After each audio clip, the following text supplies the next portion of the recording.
All right, hit record. You usually forget to hit record. I did. All right, ladies and gentlemen, welcome back to the biggest, greatest, most far right-wing political podcast on all the internet and airwaves, the Patriot Roundtable, episode 148. Our guests tonight, running for U.S. House of Representatives, Florida District 10, Mr. Tuan, running for Orange County Mayor, Mr. Chris Messina, running for Seminole County Commission District 2, the beautiful Ms. Brittany Walker, and representing the David Dwyer and Charles Hart campaign, Mr. Todd Colella. Go ahead and introduce yourselves, ladies first, of course. Hi guys, I'm Brittany Walker. I am a lifelong Seminole County resident. I am a patriot. I have been fighting back against COVID tyranny and other heavy-handed government policies for the past over 2 years now. I'm a mom of 2 young kids, and I'm running for office because I want to make sure that we never have a repeat of the previous 2 years, and we need to get a hold of these development policies to keep Seminole County from becoming Orange County. I like that. That hurt. Oh, man. Yeah. I was waiting for that. Well, that's a perfect tee up. Thank you, Brittany. I'm running to make Orange County more like Seminole County. There you go. And to get rid of, to really get rid of the overreaching government that's crept into Orange County and is imposed illegal and unconstitutional mandates on the people in the county that believes the only solution to our problems of housing and transportation is to grow more government, and in order to do that, to raise taxes on the good people of Orange County. We need to restore a government in Orange County of the people, by the people, for the people, and that's why I'm running. ChrisMessina.com is where you can find me.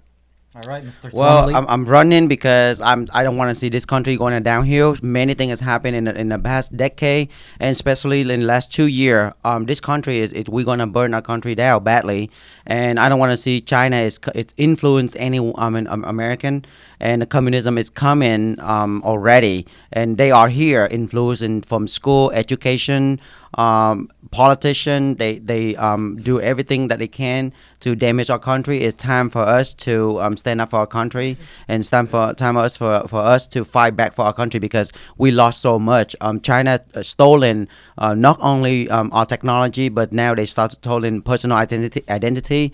Like TikTok is one of the most dangerous thing too, and surveillance camera.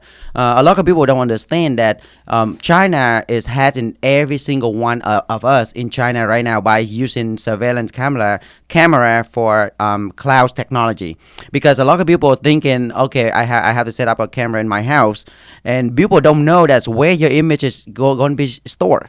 It's all in China. It's all in China. And then now our American military depending on our enemy to design our weapon too, because all the circuit board, the motherboard, the microchip was been designed and developed and assembly in China, and we don't know what it's up to. So as myself, I'm come from a communism country, so I see our country is aggressively growing with the Democrats.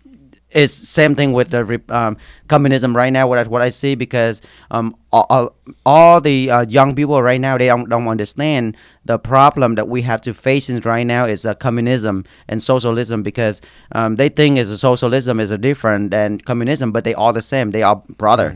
If you open a door for socialism, a whole bunch of guy communism inside, and that's why number one concern.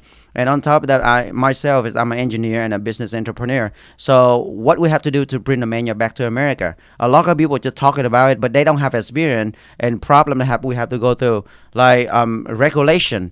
Is one of the things that we have to remove in order to bring business back to America. And then our education, our trade school, we lost all that. Yeah. 20 years ago, we have a good technician. Now, good luck to find AC guy. Many things, and welder. The welder paid almost like over $100,000, and we don't have anybody to work on it. Mm-hmm. Trade school is very important too. Mm-hmm. And a lot of people get no idea how they want to manufacture when they have some idea and concept, and all they were thinking is, how can I work for a big company? They haven't think anything about develop something for themselves. And now on top of that, let me be real quick too, so they can ask me a question. On top of that, American is no longer innovation. We are no longer in innovation, because that is bad. for our country. And then on top of that is everything is going downhill right now from economic because China control our inventory. We don't want that to happen. And China is buying our farm too. And I had a solution how to stop China buying American farm. So for me, if I'm being selected, I don't care to share my resolution.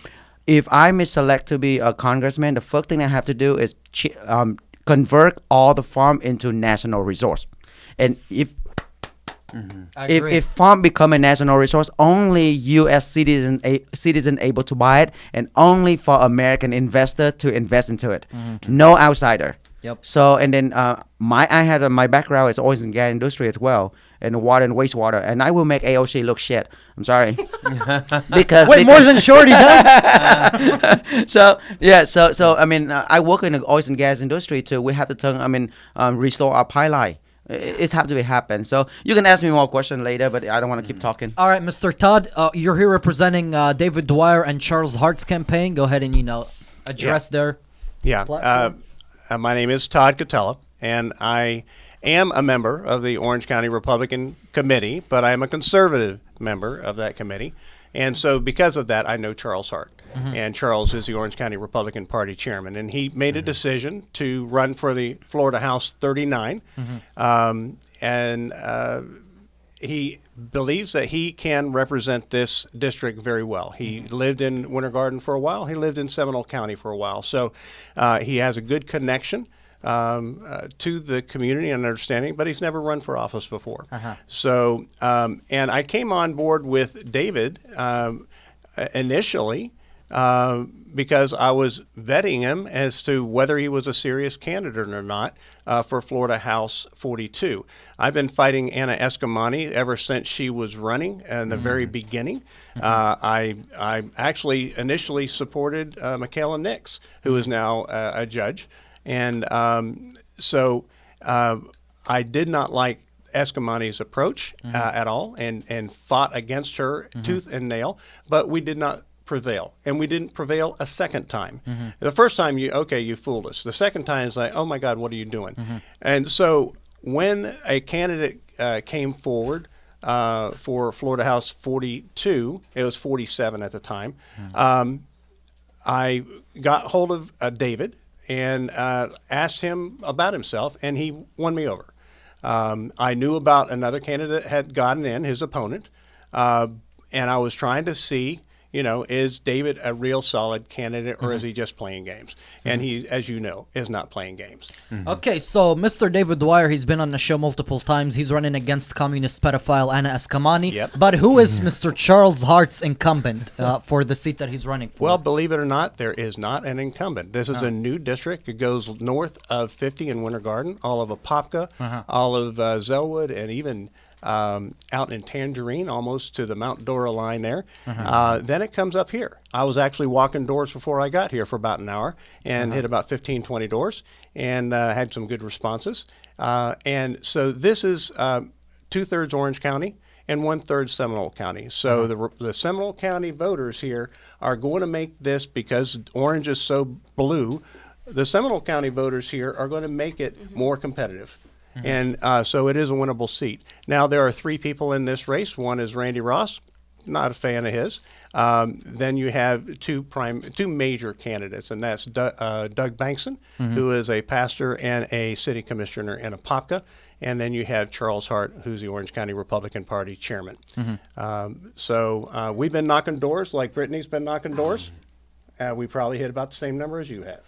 Yeah, that's a full-time job in itself, and It is. And then you add the phone banking to it and everything else. It's like physical labor, emotional labor, mental labor. And I've been seeing you a lot out there on social media and your signs everywhere. I mean, I think you are going to take this thing. I really do. Well, I don't sleep. I wish I was joking, but I really don't. And but that's how you have to be, Yeah, truly, I run in Orlando, but I see your signs almost everywhere, Awesome. close to Orlando line anyway. So I actually have a funny story about not sleeping. So I was out delivering signs to constituents, and it was pretty dark, and I thought, I'll just go down Colonial and put a few signs out in the places where you can put signs. I'm putting my signs out, and all of a sudden I hear this voice out of the darkness calling me, and I'm like, am I about to get jumped? Whoa. Because it's pretty dark. It was out of the gloom emerges Tuan carrying his signs. So we looked at each other like, okay, we're both working hard. We want this. Yeah, and then a few nights after that, I mean, I'm running around until 3 o'clock in the morning. I'm not kidding. I'm going to all the, especially the early voting in the library. I'm going to all the library and to put your side, and I don't get home until 3:30, 4 o'clock in the morning. And it's crazy. And you wake right back up just to go sign wave at. Yeah, because people call me at 7 o'clock because normally I get up at 6 o'clock or 7 o'clock to do some work, and then I just literally take a nap, and people call me and say, man, but it's what you have to do. That's what you have to do, and it's a lot of work. So I want to remind our viewers, I'm sorry, Miss Brittany, to hit the share button, share this podcast all over so we can beat the algorithmic demotion. Also, get these amazing candidates out there in the middle of the primary election. Also, I would like everybody to announce their platform, announce your social media, your website, where can they, go to support your campaign and donate and all that good stuff. Let's start at the end of the circle here. Okay, well, David Dwyer, 2022.com. And you've seen him several times here. He's been actually an excellent guest. I've watched some of the podcasts. He's done a great job. He's put together some supportive videos as well, like for Chris Messina and for Rachel Kirby and for Chad Spence. I mean, he's been a very generous person doing that. So, and then Charles Hart is elect Charles. CharlesHart.com, HART.com. And Ms. Brittany Walker? I'm a big fan of David. He is the thing I like about him is he is in it for the conservative movement as a whole. I watch him really support the school board candidates in Orange County, which is really awesome to see. So for my information, my website is walker4seminole.com and at walker4seminole on Instagram or facebook.com/walker4seminole. Okay, mine's easy. It's my name, Chris Messina, MESSINA.com. And that's my website. My social media, main social media is on Facebook. Still have to use it, unfortunately. It's Chris Messina FL, and that's our campaign site. And we actually have a site on Getter at CH Messina, but Chris Messina FL on Facebook is probably the main day-to-day update center. Well, it's a little bit challenge for everybody with my website, right? So it's tuanleeforcongress.com. Lee is one E because I'm a short guy, so I'm removing all the E. So let me spell it out like TUANLE for FOR Congress.com. I'm running for Congress in District 10.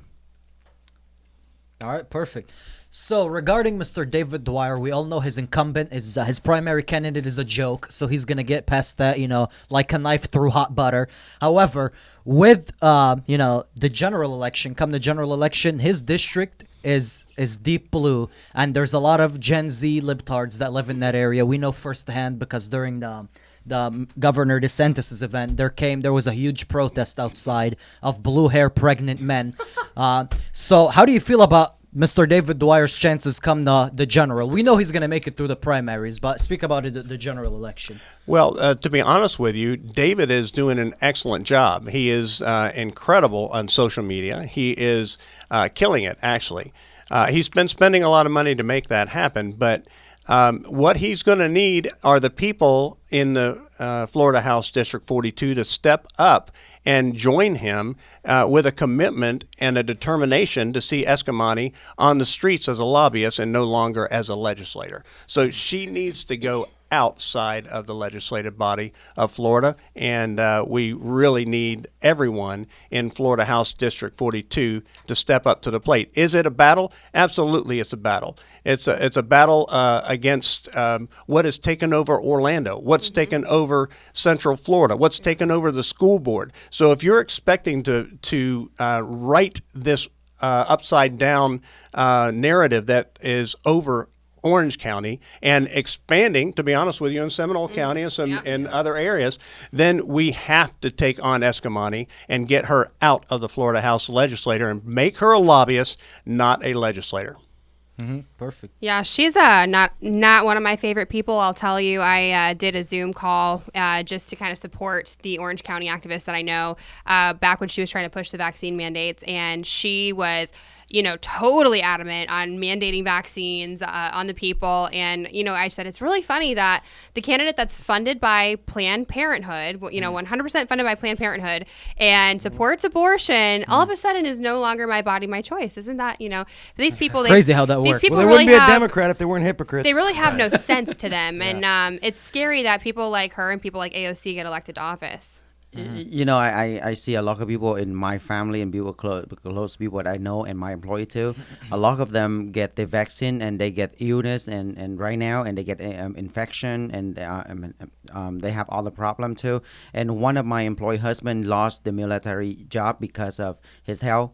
He was a strong guy before get a vaccine, but as soon as get a vaccine, he lost his breath and cannot do anything for anything else. And actually, a few people in my family take the vaccines and they lost the energy. They don't have the same energy that you used to have before. It's very dangerous. Like when you force some people, because my brother, he's also taking the vaccine too because he worked at the Air Force. So they push him have to take the vaccine, but his health is not good right now. Yeah. So you cannot force people to put something in your body, knock up your choice, and that's what happened. And who cares about him? He have two kids, and if something happened to him, who gonna take care of his children? It's very bad for mandate vaccine and all that stupid stuff. Yeah, that's like as Ron DeSantis said, we can't force people to take a shot they might not need in order to keep a job they must have, and that's a very unfair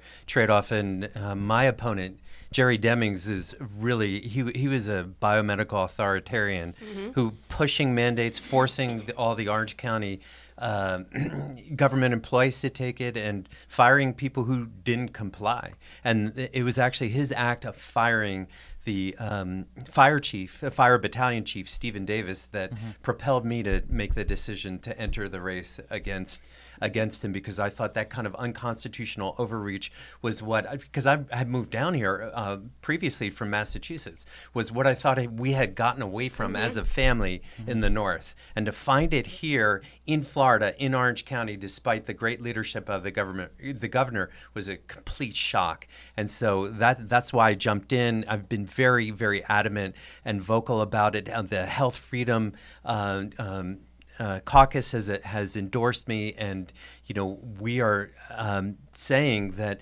one of our planks is we have to publicly forego any future mandates, because inevitably there's going to be another pandemic, and we have to be ready and prepared and say, no, we're not going to close the schools, we're not going to close the playgrounds, we're not going to force masking, and we're not going to force you to take experimental medical treatment or lose your job. Of course, there's always going to be a pandemic come election Yep. season. Like now the pandemic I for know. this election cycle is the monkeypox. And some states claimed a state of emergency. you I'm mentioned- like, Oh yeah, that's really stupid. How about a monkeypox and it's Yeah. emergency for the city? Is that two guy thing? I mean, it's- convenient timing, right? So that's Yeah, the how thing. about that? That's the thing. The government that shut down your business, put you at home, put your kids Yeah. on computer learning, and essentially disabled our entire economy. The same government that did that, say, "Oh man, we can't do anything about a disease that's caught when two males have intercourse." Yeah. So they can't ever just put out a statement out there. He's like, "Hey, butt stuff crew, chill for a few weeks so we can, slow the spread down." They can't do that, but they can shut down the hardworking Americans' business and destroy their livelihood. See, Yeah.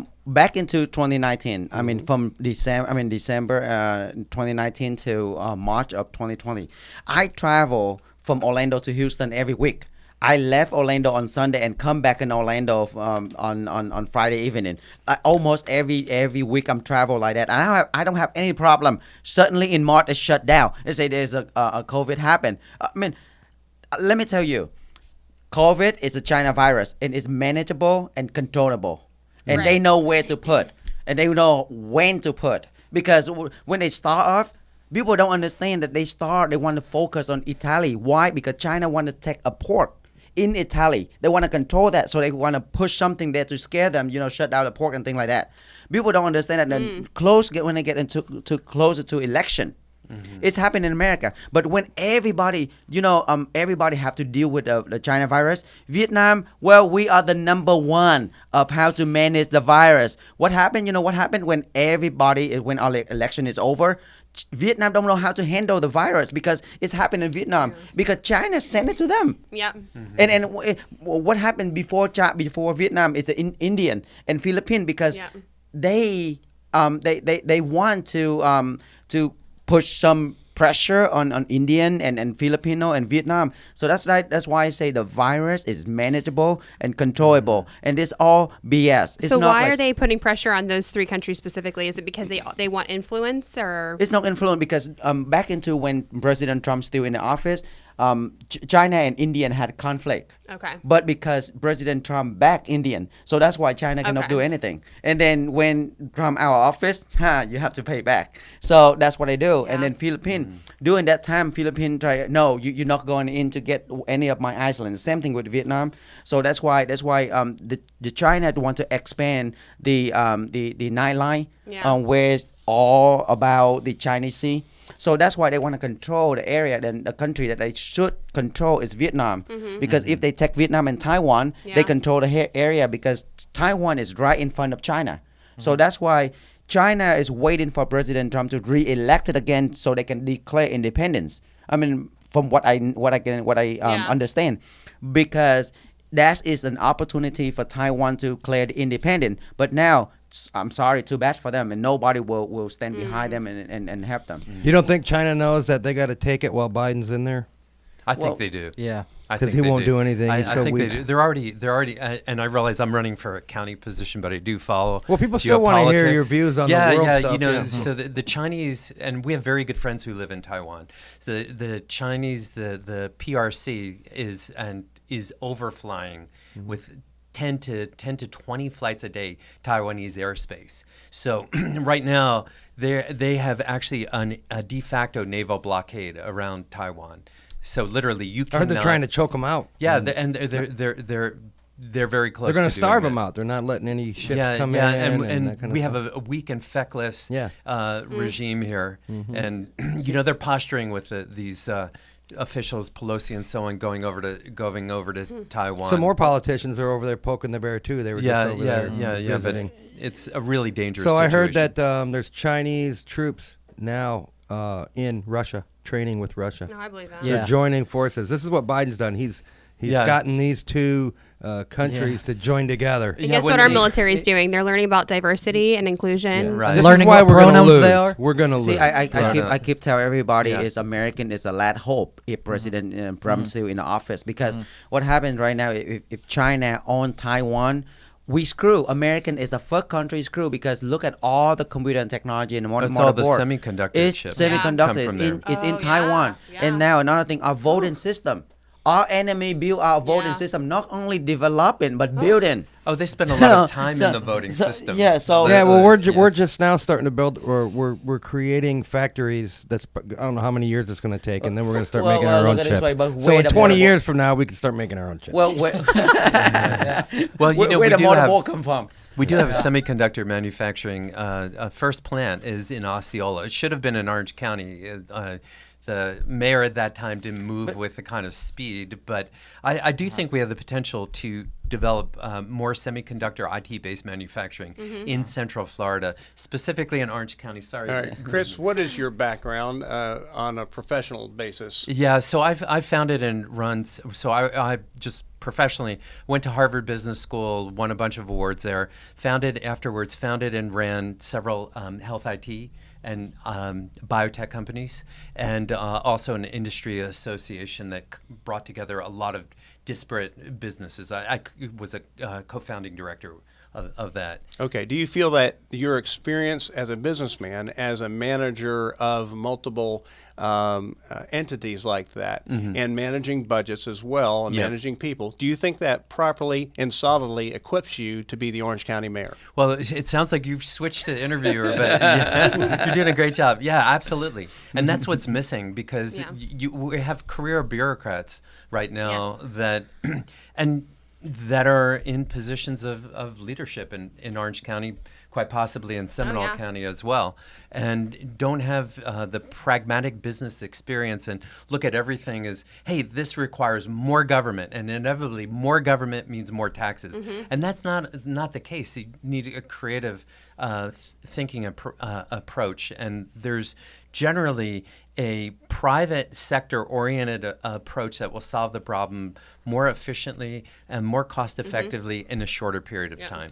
See, that's why another thing is I want the NASA to expand and had more opportunity for small business in Central Florida, especially bring all the technology at Kennedy Space Center, which is the space cost, to Orlando with UCF and Valencia, because nowadays the technology have to be expand, not only Elon Musk for SpaceX and or not only for Jeff on Blue Bezos. Ocean. Thank you. And we can have, because I have a concept and idea and solution how to make a small business or UCF research to launch their own rocket. I mean, it's not costly like people think, because there are many solutions. While I'm working at Kennedy Space Center, I had solution that a small business they can launch their own rocket for research and development. I mean, as well as at college student and other research and development in Central Florida. That's why I believe that we can bring semiconductor here, we can bring electronics here to expand it. But the problem we have right now is UCF is no longer touch any electronics degree. We need electronics for circuit board. They have gender studies degrees. Wait, they don't have a degree? They have see, You can be a good Democrat at UCF, that's for sure. Yeah, UCF Lots of used to have- internships. Anna Escamani got her gender studies degree. Yeah, she's hiring a lot of interns from there, too. She's hiring a lot of new I programs. Taking wondered advantage of where a lot they of free got those labor or jobs. something. So actually, Yeah. we might be able to want to have the ability to launch our own rockets from our backyards. Yeah, with the but Biden administration allowing Iran to build nukes now. So I mean, I that could come in guarantee handy. if I can show my concept and I already work on it. You know, the bad thing and sad thing is my intern work with me to build a launch system very reasonable cost. So we working on something like that. It's not like I'm BS. I have the real demonstration stuff that we working on that people can launch from the backyard. You know, I mean, that can be happen, and we need to work with the local government, like mayor, if he's honored to be selected, and we can work with city councilor and everybody local in Central Florida, that we can support small business by redo the tax and give them opportunity to start manufacture. Deregulation, And, yeah. deregulation. Yeah, and so- incentives. So Todd, let me return the favor. Can you talk about the business experience of David and Charles and how what they'll bring to bear here? When I first called David, I didn't. The only thing I knew about David was his Facebook image, and at that time it was a Jeep driving, flag waving, Trump flag waving, dog loving. American First Patriot. That's all I knew about David Dwyer. And so I looked him up and called him through his business. He called me back, and we talked for over an hour. And some of the things I found out was his educational background that he's talked about here, which is, David, more than anything else, is a fighter. He has been fighting since he was a 2-month-old preemie with his twin brother for everything that he has ever done, and he's been a hard worker. Brother. Yeah, well, his twin brother's got His some problems. twin brother, but- Douglas Dwyer. Yeah, he's got a little challenge, but He's that's told us okay. a few things about that. Everybody has somebody in their family that they're working with, and David has been doing that too. But David has been a hard worker his entire life. He's earned everything he has, and he's failed once that he has talked about, and it was just during an economic downturn of America. you know, and there was a lot of failures. But he picked himself back up. He started again. Eventually, I think about 3 or 4 years ago, he started with about $15,000 on his business that he's running today, and it grew it to a $3 million business. And it's through his dedication, his hard work, and believe it or not, and I know you've seen this yourself, just by watching him interview different people, he is quick. His mind goes fast, and he sees a lot of things ahead of time that maybe other people don't, and then he reads intently, and he understands the concepts of what the issues are, and cuts to the chase of what that is as well. And I know that in his business as a personal property appraiser, that is helping the people defend themselves against big insurance. You know, he's a fighter against that, and it's enabled him to make a lot of money, but not just make a lot of money for himself. He's making a lot of money, yes, but he has made proper claims for a lot of his clients, and he has the kind of clients that are big and small. So it's not just on big dollar people. He's worked hard for younger other people that are challenged in their fight, and he is a fighter, and so he knows how to fight big business. So I really appreciate that about David. And I love his flag waving. I love his dog. I forgot to bring his puppy dog. Yeah, he has a doodle. Right? He does. I have a picture in my house where he and I and Irene Doyle and her husband walked at the Choices Walk for Life fundraiser. You know, I had a little a blessing that came my way, and I funded some things, and said, David, can you walk too, and kind of fund? And we got a campaign team put together in that walk that was David Dwyer Fighter for Life. Was the name of the team. I like it. And we were the only two contributors, but we did pretty good. Yeah. And then we walked on that. But he had his little dog there, and Laurel was there as well as his campaign manager, and got a good picture of the dog. The dog was adorable, and we posted it. And I typed in on there, it's all about Buddy, and because David's fight started when he and his dog were playing with some other dogs in the dog park, and they for months were playing with this other dog that was a lesbian couple, and they had no problems. And then all of a sudden, this lesbian couple heard him talking to somebody about Trump, and then their dogs couldn't play anymore. Yeah. And that got him triggered and got him started on this whole thing. And he found out about Escamani, and he really started his whole fight. So it's really all about Buddy. Yeah, I wouldn't let my dogs play with a Biden supporter either. Just saying. So, Miss Brittany Walker, I know we have limited time with you. You have to leave early. So, speaking of biomedical tyranny, which we talked about earlier, your opponent, the incumbent in Seminole County Seminole County Commission District 2, who we will not name because we don't want to give any publicity. We'll call him Jay-Z. We'll refer to him as Jay-Z. I call him the Zemdem. The Zemdem. He was the biggest, pro-mask enforcer, Yeah. let's put the mask mandates on. And, we supported this guy when he was running, so he kind of stabbed us all in the back. Yeah. Yep. Well, he's running as let's never mask them again. Yeah. Well, it's funny What a because, jerk. we had a debate this morning, and that was one of the first questions that the moderator asked was, about the COVID policies and would you have done anything different? And he said, I am a DeSantis guy, and I followed, what DeSantis did, and, he just kept hitting the DeSantis point, which, by the way, he copied from my platform from, the time I launched my campaign, but I had to make sure to remind him DeSantis never enforced masks, and it was left up to the counties, and, my cousin's a county commissioner up in Union County in North Florida, and they didn't ever have mask mandates. So, it's just funny how when it comes time for re-election, everything changes. And that's how you know that you have a politician and not a public servant in office. Great distinction. And that was the whole reason you decided to run, wasn't it? Because your kids were masked. Yeah. And That was the number one thing. I've been a registered Republican since I was 16, voting Republican since I was 18, but I was never involved, in the party until COVID. And it was just, I had a 2-year-old, and I don't know what it was. It just did something to me inside that just infuriated me. it was evil what they were doing. It was to just to see the kids in school, and they couldn't play with their friends, and they would sit at the cafeteria tables, and they'd have to sit sit 3 or 4 seats away from their friends. It made me so angry. And I'm not the kind of person I've never been in trouble in my life. I've never gone to detention in school or anything.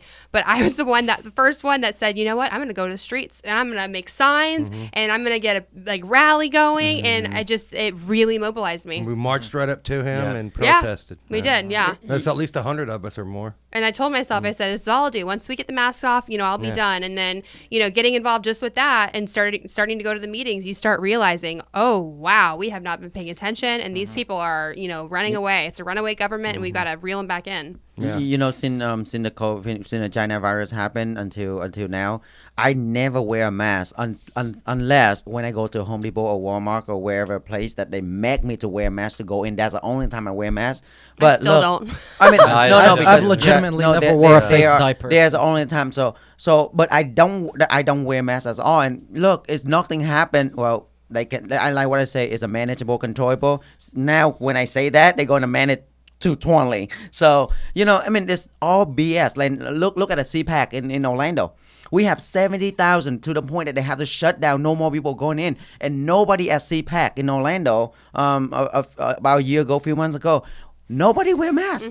We don't have any problem. Yeah. It's literally a Republican-Democrat thing. You go to a Democrat event and they're all masked up. It's a political it's like statement. A badge. Yeah. It's literally is like and a badge. that's why You can tell when I see a teacher with one, when I'm like, nope.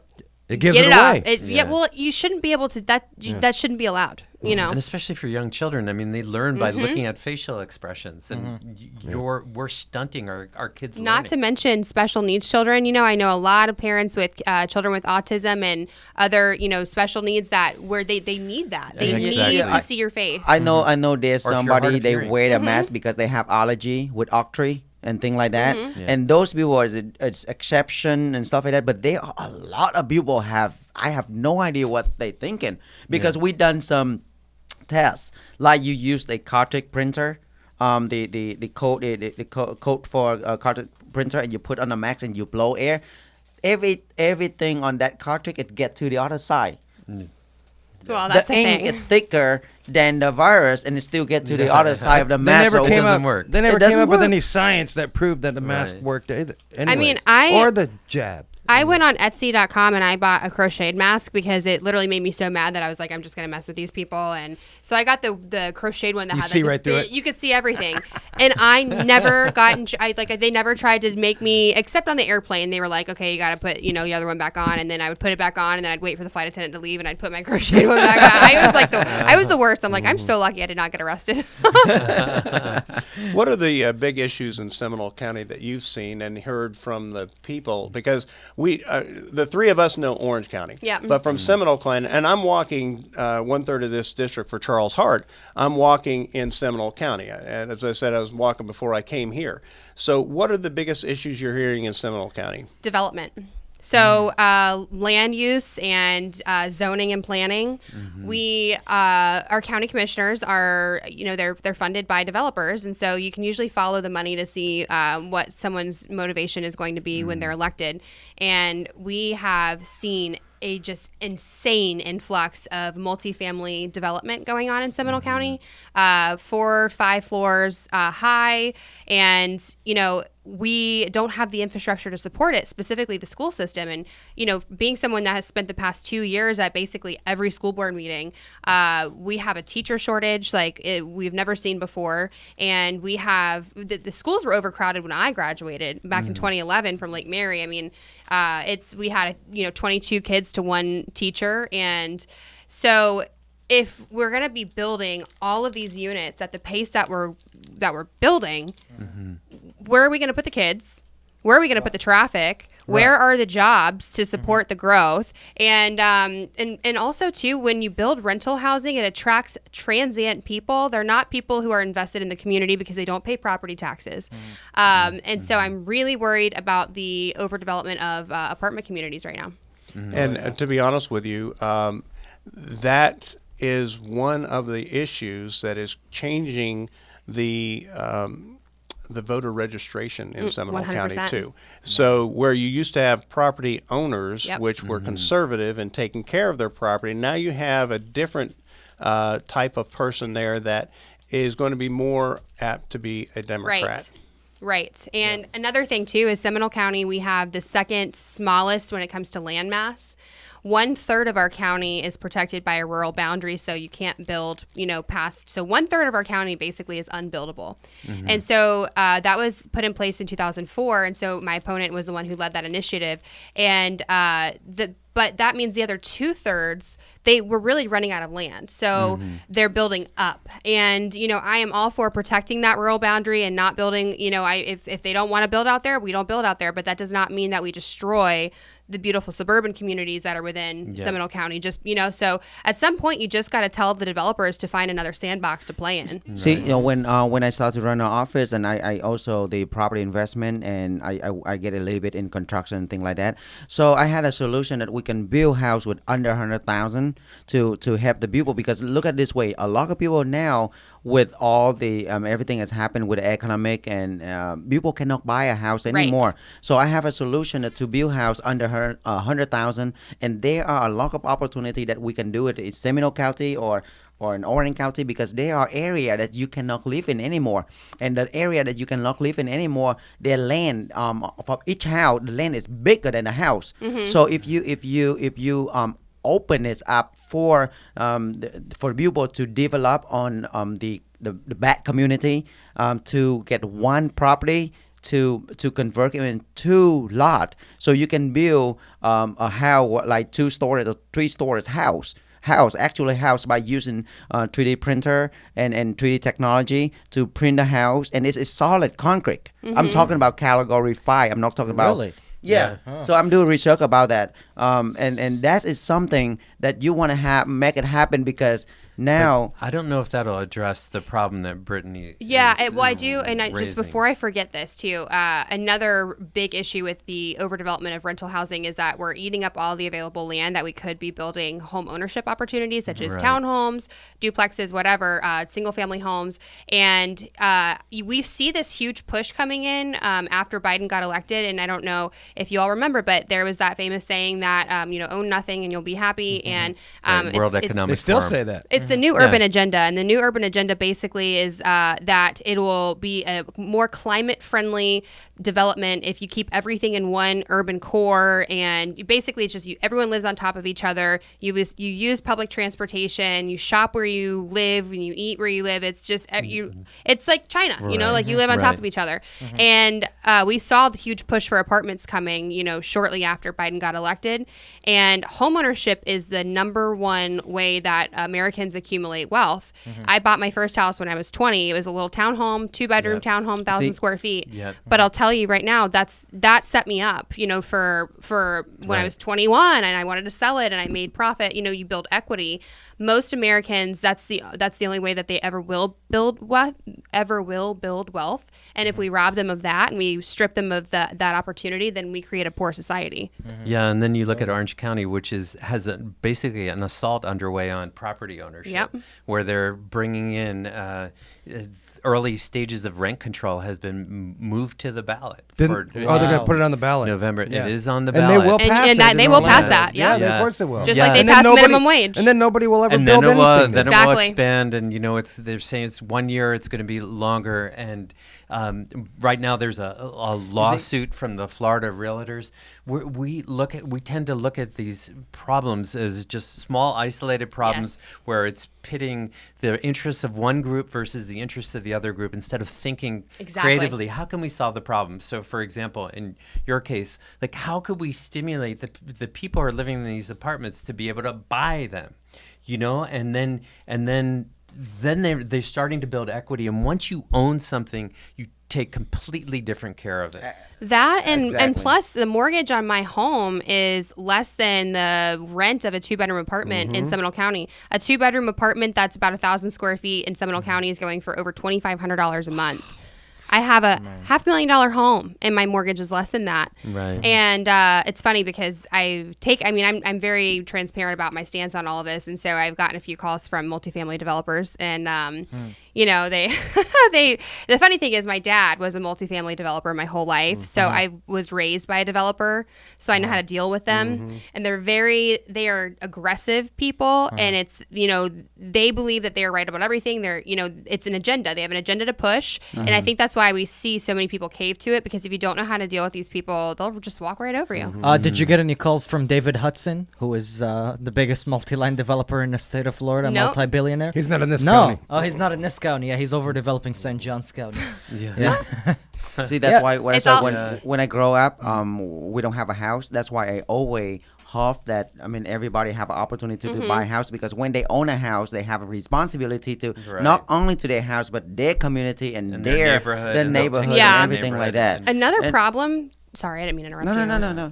Another problem is that Tallahassee is also coming back and telling the local governments, hey, we are, you know, our projections say that population is going to grow, you know, however many. We need 19,000 new homes in the next 5 years. And then we build. Well, guess who else did that? The West. Right. California, Vegas, Nevada, and now in places like that, they don't even have enough water to water their grass. So Vegas is stripping their grass up because they are having to choose between being hydrated and, you know, drinking Drinking water water or or water for whatever. your grass. I mean, it's crazy, but that's the fortunately- results. Well, Florida's a little well, bit blessed in that we have a great climate here. We get a lot of rain. Yeah. So Yeah. So but you're right. There's uncontrolled development. It wreaks havoc on the quality of life in an area. And you know, the other thing we need to think about is, are we protecting our aquifers and our Right. natural resources?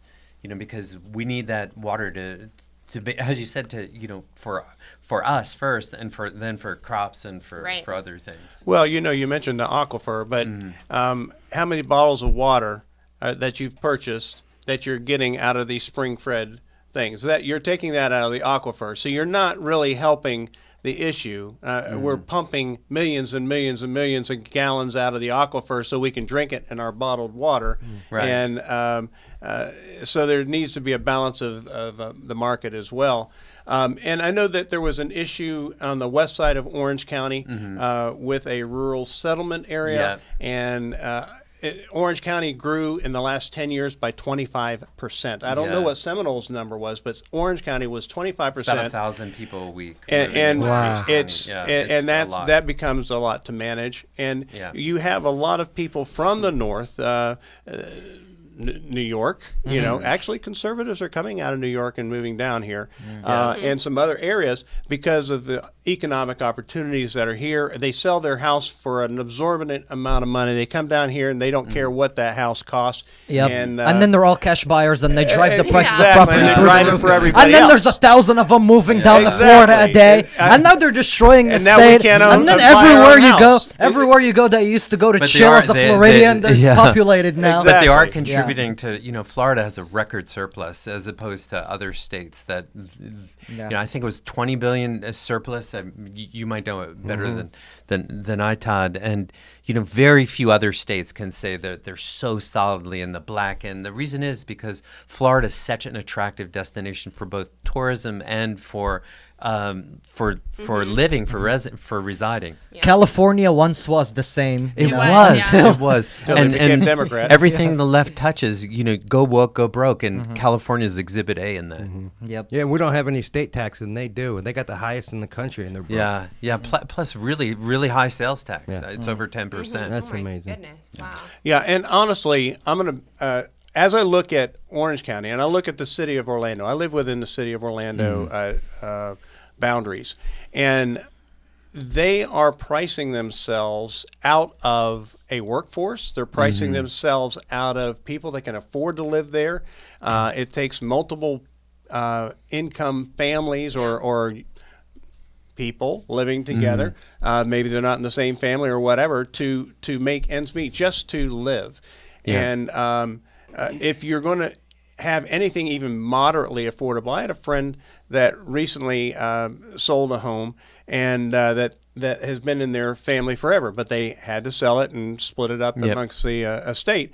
And when they went looking to purchase, it was more than what they could afford. And then also when the rental, they had to go really far out to try to get any kind of reasonable pricing, because the pricing is easily $3,000 for a Right. livable home. Right. Yeah. You know. So one of the things I think we should look at doing in Orange County is reducing the residential property tax rate. So if you live in your home, you have a lower residential property tax, and maybe simultaneously we increase the overall property tax rate a little bit. We drive it down for residents, and that'll keep the tax base level, but it will actually shift some of the burden to investors and away from homeowners. And I think that would be a really See, that's That's my brilliant. my idea. My idea is that they have this. and I know for a that's while. worked in other places around the country. I have this for a while. Sorry, Like Todd. if you are the primary owner to live in the house, it's tax waiver. But any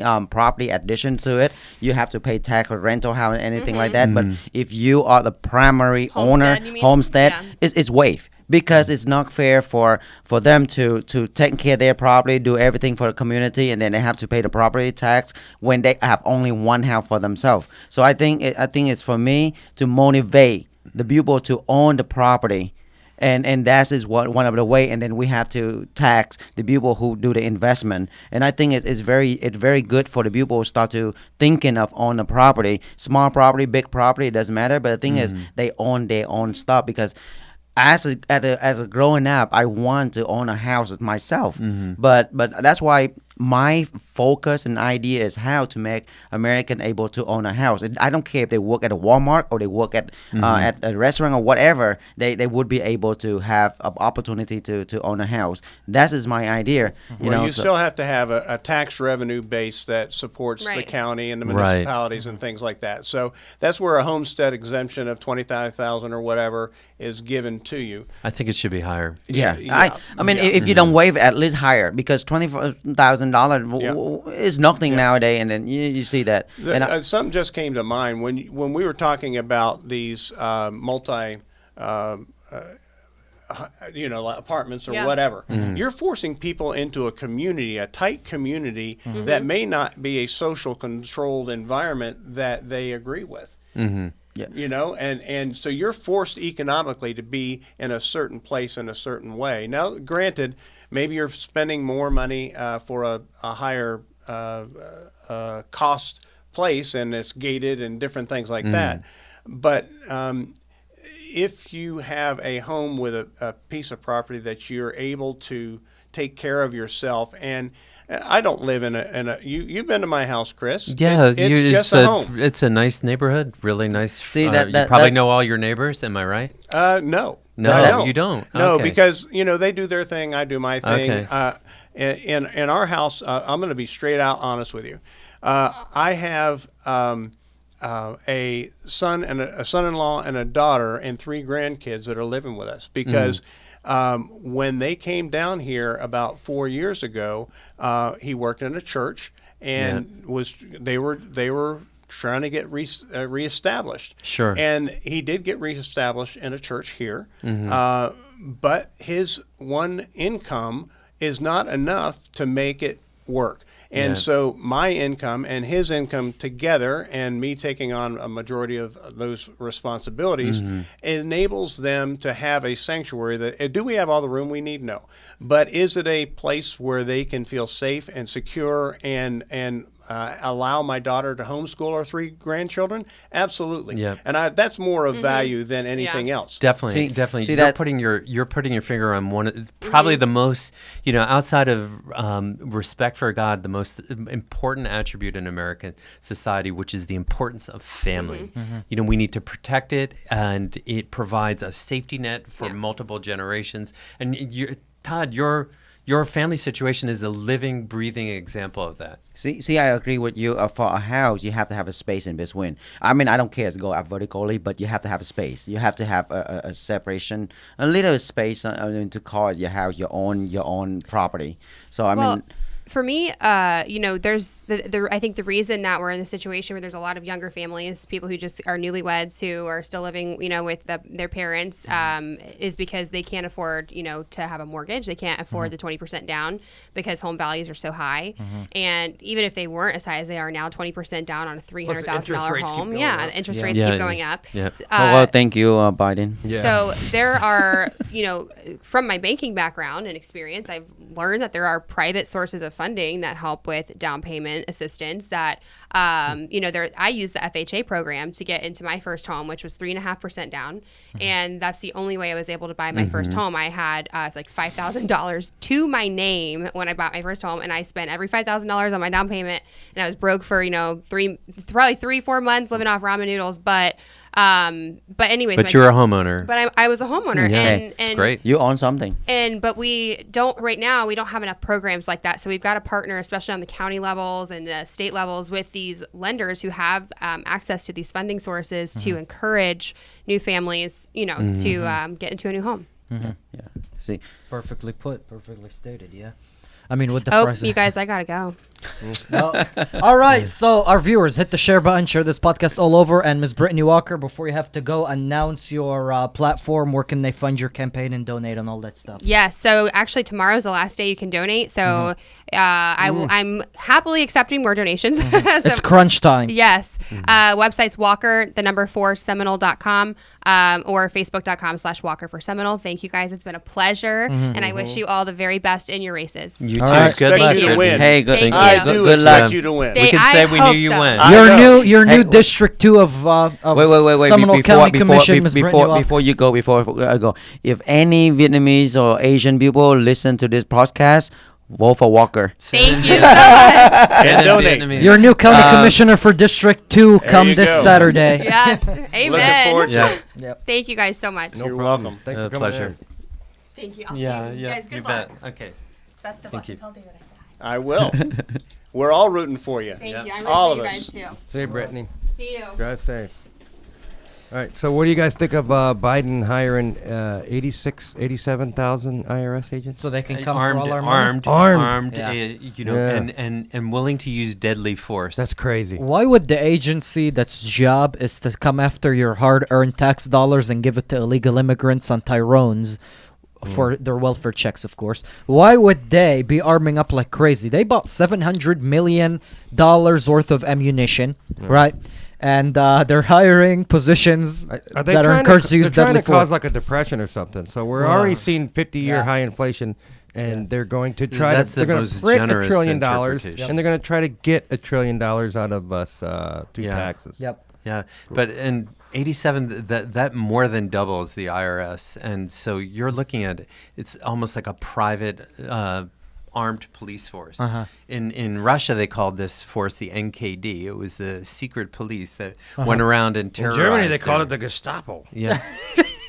In Soviet Union, they called it Leningrad. Was it the Leningrad or was it? I don't know. There were people that went around. They arrested an entire one-third of a KGB. city. Yeah, at it was the KGB. NKD. The Yeah, NKD, that's the abbreviation for the Man. secret police there. Man. Yeah. Well, I tell you, I found it very interesting that the Senate passed that bill, and it was 87,000 announced there, right? And then the very next day, you had Mar-a-Lago. Yep. Crazy. The very next day, Yep. it not only changed the narrative, but it showed again how they were planning on enforcing against us. Because if they could go after Trump, they're definitely going to come after us. That's what I sent a warning Yep. to all the Trump supporter and Trump, whoever Trump endorsed, and then like especially I run for Congress because I'm motivated from President Trump. I mean, they will send me a warning message to me too. But you know that action is a communism action, because Yep.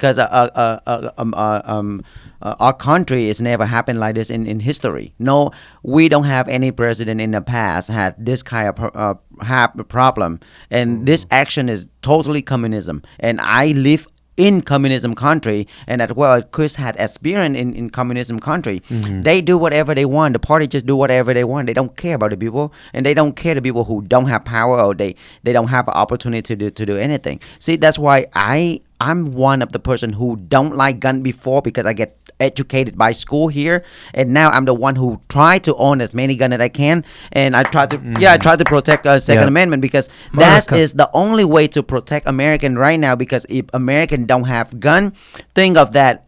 They will come into our houses anytime and think that, well, nothing can protect them, and they can flip this country to communism right away. Yeah. So that's why we have to make sure our Second Amendment is protected. I will tell you this, that it is more important now that you elect conservatives like David Dwyer, like Charles Hart. Actually, your friend Steve Dixon got in the race in the Senate against Linda Chapin in Orange County, and I'm going to be working hard to see if I can get the word out for him, because Steve's a we great need guy. to get we need to get a Republican in the Senate. There's only 40 or 42 senators 40 in the state of Florida, and if we can get rid of Chapin, who is an Escamani in the Senate, then we need to get Steve Dixon. What's in his there. name? Hold on. Shaper? Her think name he's- is Chapin. I thought he was But running against Steve- Linda Stewart. Oh no! Oh yeah, thank you. I apologize. Yeah. You know I got the wrong I Linda know, in my I- head. You I got know the they're- wrong Linda in my head. Well, Wrong Linda communist. Stewart. Thank you. Yeah. Keep me straight over here. You know, one nice thing about Steve Dixon, and I have my dinner, VIP dinner yesterday. Yes. And Steve came to my dinner. Wonderful. You know what he do? What's that? On his right hand is about his postcard. Yep. On the left hand is Chris. He Yep. go on every table of my event and push his flag and Chris flag. he's very supportive. He is like very supportive of Chris. And vice versa. He's a great patriot. He's a former Marine. He's also a pastor. And Steve tells the story, and this is where each of us have a role to play. That he and his wife hosted basically a fundraiser for me, and actually more than one. And the first time they hosted it, they asked me what were some of the big problems that I saw, and I said, well, one of them is that we have multiple races here in Florida that have no Republican in them, and one is Senate District 17. That's And crazy. Against Linda Stewart. Yeah, This is the best time to run as a Yeah, Republican. and- Everybody is tired of the radical left Democrat exactly, policies. and This so is the he best threw time his- to run against the incumbent Democrat. I believe like Democrats is will become a curse word right now. It's come around because people don't want to mention it. Even they are Democrat, they don't want to mention about it, because it's shame that our country is been upside down right now. And look at economic, and look at like China, that American last couple weeks too. and our national prestige. And we Afghanistan. We I mean, what a have no debacle. play to stand on international stage right now. Mm-hmm. When Biden go There's to other thousands of country, Americans still stuck over there. They said. Yeah. It's so utterly shameful Yeah. that that's the case. Yeah, they said they wouldn't leave anybody behind. A year later, there's still Yeah, thousands of people. yeah. left. No, it's more American lies. citizens. It's just lies. Crazy. Yeah, lies. Yeah. When has Biden ever told anybody the truth? Can anybody name anything? Nothing Well, comes to mind. If They said it's, Trump if it's lied all the written time. on What are a they talking about? teleprompter, he Yeah, didn't yeah. write it. Yeah. And Yeah, so Hey, you there's know a- it's maybe not that's the the truth. moment. There's a few months ago, he just read everything that come up on teleprompter, Including end Yeah. of quote. Common question. Call- End of quote. End of quote. Show Right. on the national level Pause. pressure. Repeat. Call on the reporter from the AP. Play the movie Cuties on Netflix. You know what? To be honest with you, I think Jill Biden should be charged with senior abuse Which, because she speaking knows of- the mental condition of her husband, and she Yeah. put him through this, and then she put our nation through Which, this. speaking of, there's this picture of Jill Biden going around the internet where she looks like a carcass in that Like a lampshade. wraparound towel that she was wearing. I don't know. She Maybe looks when like the a pinata. when the FBI raided Melania's closet, they should have donated some of that clothes to Jill Right, Biden. Maybe she would right. look better for once. So do you Yeah, I guys- heard they were anyway. rifling through Melania's clothes. They were Isn't that sniffing her crazy? underwear. These lucky seems like- bastards. how do I become an FBI now? How do I be an FBI agent? I want to sniff her underwear. So, do you think the FBI is going to only target conservatives? course. Who else have they targeted? They're a I political mean, machine. didn't they already weaponize the IRS one other time under Obama, and they came Yeah, after? they went after the Tea Party. So what they're going to do is they're going to weaponize the IRS to come after Republican groups that are raising money Yep. for Republican politicians. Yep. And churches. So if you can't raise money to run for office, you can't You're win. screwed. Yeah, This is yeah. their primary idea here, I think. Don't you think? Yeah, it's very scary that this government has decided that it's going to become, in a sense, the aggressive arm that's going to force the people in the path that they want to go, where the Republicans are believing in your independence. They're believing in defending your freedom. They want you to be able to live and pursue life because they know that as the economy is free to operate, the creativity is there, the initiative is there, the self-esteem and the self-worth is there. And so the Republicans believe in that. Now, do all Republicans? Well, fortunately, we're in a time right now that we can say if you're a Trump Republican, that is the case. You know. So can we can't say that the government has gone tyrannical yet because we still have a chance to win it and then fix it and fire all these IRS agents and try to fix the schools and do all this stuff. They've done so much damage, and it's not permanent where we can't do anything. Well, a lot of people feel like the elections aren't fair, and so I guess we're going to find out how it goes. What if there's a blue wave and not a red wave? There's not going to be a blue wave. Now, you have If the election's fair. Well, they have all the donkeys. You know what I mean? Yeah. We don't have any donkeys. They have something that rhymes with fuels. Yeah. Yeah. Well, we can say it on Facebook. For some reason, they don't mess with You it. can't say mules? We can say No. mules. Yeah. I think this On morning, YouTube, I can't. They'll get rid Really? of it. because Yeah, they track all the closed I got a captions. strike on you. I got 2 back-to-back strikes on YouTube. You know why? I showed the latest Hunter Biden footage. Yeah. About Biden. You can't do that. Really? They gave me a strike. And then I mentioned groomers. And that's considered hate speech now. So you can't use that word to describe a Democrat that's trying to sexually indoctrinate kids. The next will be pedophile. If you call it Right. Democrat, that's hate speech, Yeah. you get a strike. Yeah. Now, I will Well- say well, this morning, Jimmy Petronas, the Florida CFO, said that the Republicans in the legislature are going to take action to protect the Floridians' rights. So it is critically important that you elect a Republican to your Florida House and to your Florida Senate because they're the ones over the last 2.5, 3 years have given Governor DeSantis the laws. He hadn't been doing things by executive order. He's been doing things that we agree with based on the laws that have been written by the Republican Party.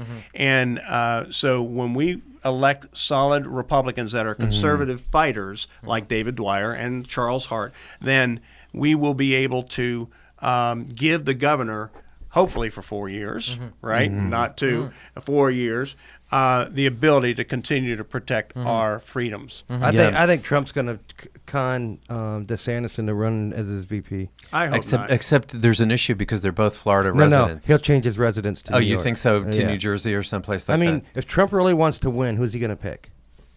Who's like I mean, DeSantis is beating Trump in some of these polls. Yeah. Liz Well, Cheney? DeSantis is a great governor. You think he's going to pick Liz Cheney now? No. That she's I mean, what's the smart It won't be pick? Sarah do you think Palin, Trump that's is for going to sure. not? Do you think Trump is going to not do the smartest thing there? I think he will. I'm just not sure it'll be DeSantis. I think there's Mark Robinson in North man, is he Carolina. powerful. Yeah. He is just African American. I'd love to see him as a governor. Just a really powerful speaker. I think he's a really solid candidate. I mean, we could. I mean, unless Trump and DeSantis behind the scenes don't get along. I don't think that's. I don't think think that's it- the case. And selfishly, Well, from if they a get along- Floridian's perspective, I really want. It's DeSantis not a hard stay case to for make. 4 years. It's not a hard more case years. to Yeah, make. I do too. For Trump to say, hey, be my VP for 4 years, and then you could be president for 8 years. Yeah. You can, Yeah. how could you say no to It that? might seem like a nice sales pitch, but I know too many Floridians that want to keep DeSantis where he's at. Let him do something else for 2 years. Actually, it's going to take you 18 months to run for election anyhow. So you have 6 months taking it easy, chilling, whatever. Yeah. And then you run hard for 18 months. Isn't it for the funny how nobody presidency. has a clue what's going to happen? Yeah. It's a long ways away still. Yeah. It really is. But Yeah. I mean, the time will go quick. It'll be here before you know Yeah. it. I but- tell you what, Trump is going to win, and I saw this at the Turning Point USA. They had their event where he spoke recently this last month on a Saturday, And I wanted to hear his speech on Sunday. On Sunday morning, already 325,000 people had viewed that video. Yeah. Wow. Yeah. He really is. I mean, he's the de facto leader of the country. You know, everybody. In fact, that's like I'm one of the person who don't like politics at all, and I don't want to get involved with politics. But because of President Trump, I'm run for the office to do something for our country. That's a good example right here because there are so many people out there that have the same thing mindset that I am too. So I think for sure President Trump will win, but if they don't cheat. Yeah, well, you're an example. That's so true. Well, you're an example of the coalition. We had a man in here, Jertsky. I don't know. I'm saying it's Yeah, it Christopher. was last Jertsky. week, was it? Yeah, It's he's Jersky? an Or 2 weeks ago, election something like that? integrity guy. He's a computer guru guy, Yeah. and he essentially said we're doing everything exactly the same way that we did in 2020. Yeah. So he thinks there's a high risk that. He Thinks there's going to be an exact Yeah. chance of election fraud. Yeah, he because said- that's the thing, mind you. Notice this: the left, like leftist super PACs, like Big Soros, political PACs, are funding certain Republicans in Republican primaries. So Right. I think what they're going to do is they're going to make us think that we won, right? So we don't go on an election fraud tirade like we did the last time. And they're still going to pursue the same agenda. They're But still going to push their fortunately, agenda. So Yeah. far, their candidates have lost. So Carrie Lake Good. won in Arizona, right? Look at She was Murkowski running- though. All the Democrats, they have a weird system over there. where Yeah, you- it's ranked choice voting. Yeah, It's- you can it's vote for ridiculous. anybody. Yeah, and so then they it's all Well, voted the open they primary. voted for Murkowski, the And Democrats. they have mail-in. They have unlimited mail-in ballots now in Alaska with no signature verification. That Why and can't- that was passed by a Republican legislature. So we crazy. really have to. You know what? I Watch think our- Mr. Tuan needs to put them all in lockers. Yeah, there we go. Hey, we have to. That's why American Congress need Stab me with a right now pencil, throw in because a garbage I can. will go inside and make sure our cybersecurity and all the voting system have to be secure, and we have to audit all the system because it's not about the software alone; it's also the hardware, and then they can create small application, small code on the BIOS or EEPROM, which is the first level before they get into the operation system, and they put some code in there to send the IP address or a gateway for backdoor for people Well, to and- get Or in how and about all change the it. Wi-Fi chips that were in there I that mean, weren't supposed to be in everything there? is possible. And you don't know what that last minute software update really is. Yes. Exactly. I mean, exactly. Or exactly. why do they have dual databases? Well, the only reason for a second database is to watch what the first database is doing and then make changes. as you need exactly. to. So this Christopher Jersky said that there's a good chance DeSantis won't win because there'll be a lot of shenanigans going on. Well, I And know he's that a big target. There's a lot All these mail-in votes. I think there's a greater chance. I think there's a greater chance of Marco Rubio being at risk and getting Val Demings as our senator. Can you imagine Val Demings 6 years, 12 years, 18 years, 24 years as our senator? We've got to take her out this year. See, this is another problem that I tell the Marco Rubio team. Say, okay, this is a Vietnamese guy who running right now independent. He cannot win anyway, but he took Marco Rubio vote. While Deming does not hurt by that Vietnamese guy, but Marco Rubio will hurt by that Vietnamese guy. And I talked to Marco Rubio team, like, work with me on my campaign. Marco Rubio support me to win this District 10, and because District 10 is very important. And the Vietnamese, the Chinese, the Asian people, they will vote for Marco Rubio because he there with me. Because that Vietnamese guy is no way he gonna win it. Tuan is no way he gonna win it. But that hurt Marco Rubio directly. So that's why you don't want that happen. So Marco Rubio right at the edge right now. So right. he also needs to work with the Puerto Rican community here. Exactly. Because the Puerto Rican community is saying, where's Marco? I mean, they want to support him, but we don't see him in Orange County. When was he last in Orange County? And it's a huge and important voting I don't block see here. any ads for him or anything either. Yeah. See, so he needs to step on it. even I run for Congress, but I went to Puerto Rico, try to understand the culture, the people, and what they need, what can we do with their economic system, what the housing, and then what is the best we can get out from Puerto Rico, or we can get out from Puerto Rico, or Puerto Rico can get out from America, how to help them economic. I went there. Even I'm running for Congress. But Marco Rubio, I mean, I don't see where he is. I'm sorry, he's a Republican guy. I want him, keep this red. But he have to start to work with us, with a local candidate. I have a feeling that after the primary and all the chatter and all the everybody wrangling for their position in the Republican Party for the different seats, and whoever's going to be the primary winners here, things are going to settle out pretty quick, and you're going to have then coalitions of people that can run as a ticket. Now we have been supporting you as a ticket with Brittany Walker and with Chad, the dad Spence, and with Alicia Frant on school board and Demencio Barton. And I know you've done some things with Demencio as well. Yeah, a bunch of things with Demencio. Especially getting the word out about this NPA. Can you tell me about that NPA thing and what all that was about? So in the county races are anybody can vote in them. So if you're Republican, Democrat, Independent, you can vote for any candidate. And the swing block in Orange County, it's 42%. Democrat, it's 25% Republican, and it's there's another 31% who are independents. They're the swing block, and they've been told that they can't come out and vote unless they're a member of a political party, unless they're either Republican or Democrat, which is actually not the case. So it's voter suppression. So myself and Demencio Barton, who's a really strong school board chair candidate who's running for school board chair, have spread the word and gotten out and been on television multiple times talking with folks and saying, look, the information you're getting is not correct. You should come out and vote.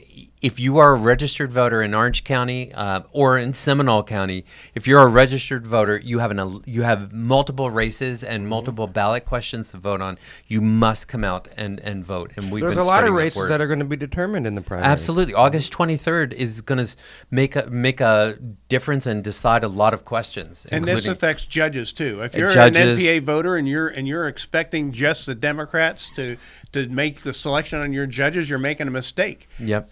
You know, you need to be out there voting judges, as a non-party. School board members, commissioners, that kind of and thing. And the property tax question in Orange County was just, do we continue the millage tax? That's on the ballot August 23rd. Tell me about the millage tax. What is that?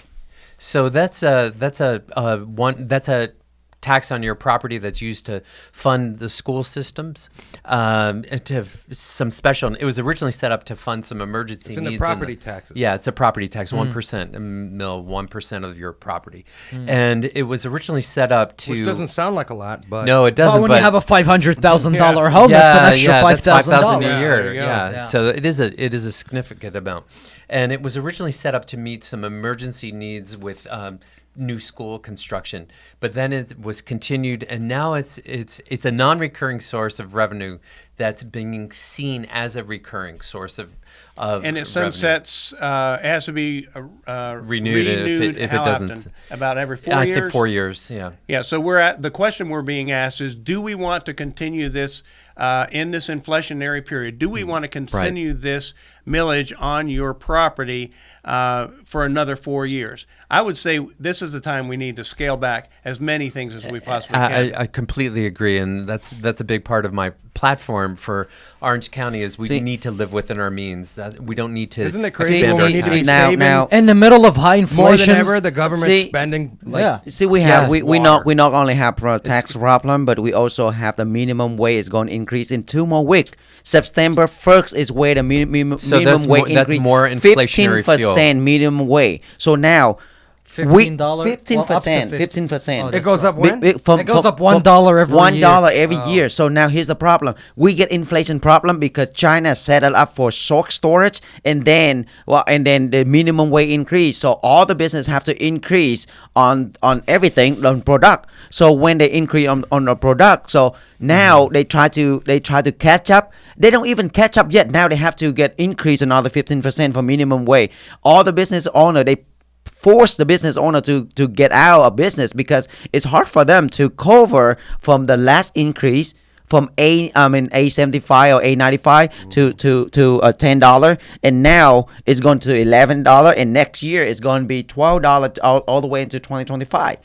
Small business don't have that kind of money. Well, they have to pass that incurring cost on to we the pay it. consumer. Which is drive more inflation. Then you, as a consumer, say, well, do I have this discretionary income to spend it here or spend it there? And you may not, because the gas prices and other things have gone inflationary. Food Exactly. is insane. See, and now, like why I say it's hurt for small business. Look at Walmart; they have a machine do a checkout.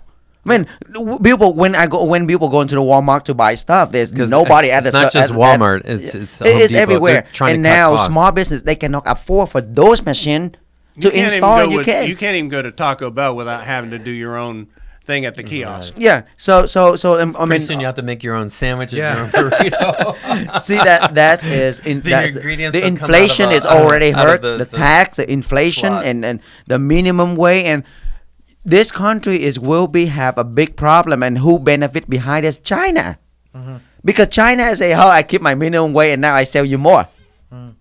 But people don't understand that if manufacturers that happen in America, we save more money. Well, than, I was talking to a gentleman yesterday when I was walking for Charles Hart. He's in the construction business, and he said, it's very difficult right now to be in the construction business because people don't want to work, and for whatever reason. They don't want to work. Well, Now- why would you work when you can sit on your ass and receive a welfare check from your hard-working American and an unemployment or check? you became accustomed to that, or all of a sudden you're thinking, I'm going to make my money on TikTok or my music videos. Or you have whatever, 15 baby daddies that the government that gives you could be it support for too. all the little Tyrone Juniors Exactly. that you have. I'm just saying. So labor is an issue, and I was going to go to Boston Market a day or two ago, and it was closed. I'm thinking, this is on Highway 50, right near Fashion Square, and this Boston Market was closed. And the gentleman that was out there said, yeah, they couldn't find enough staff to stay open for things. So,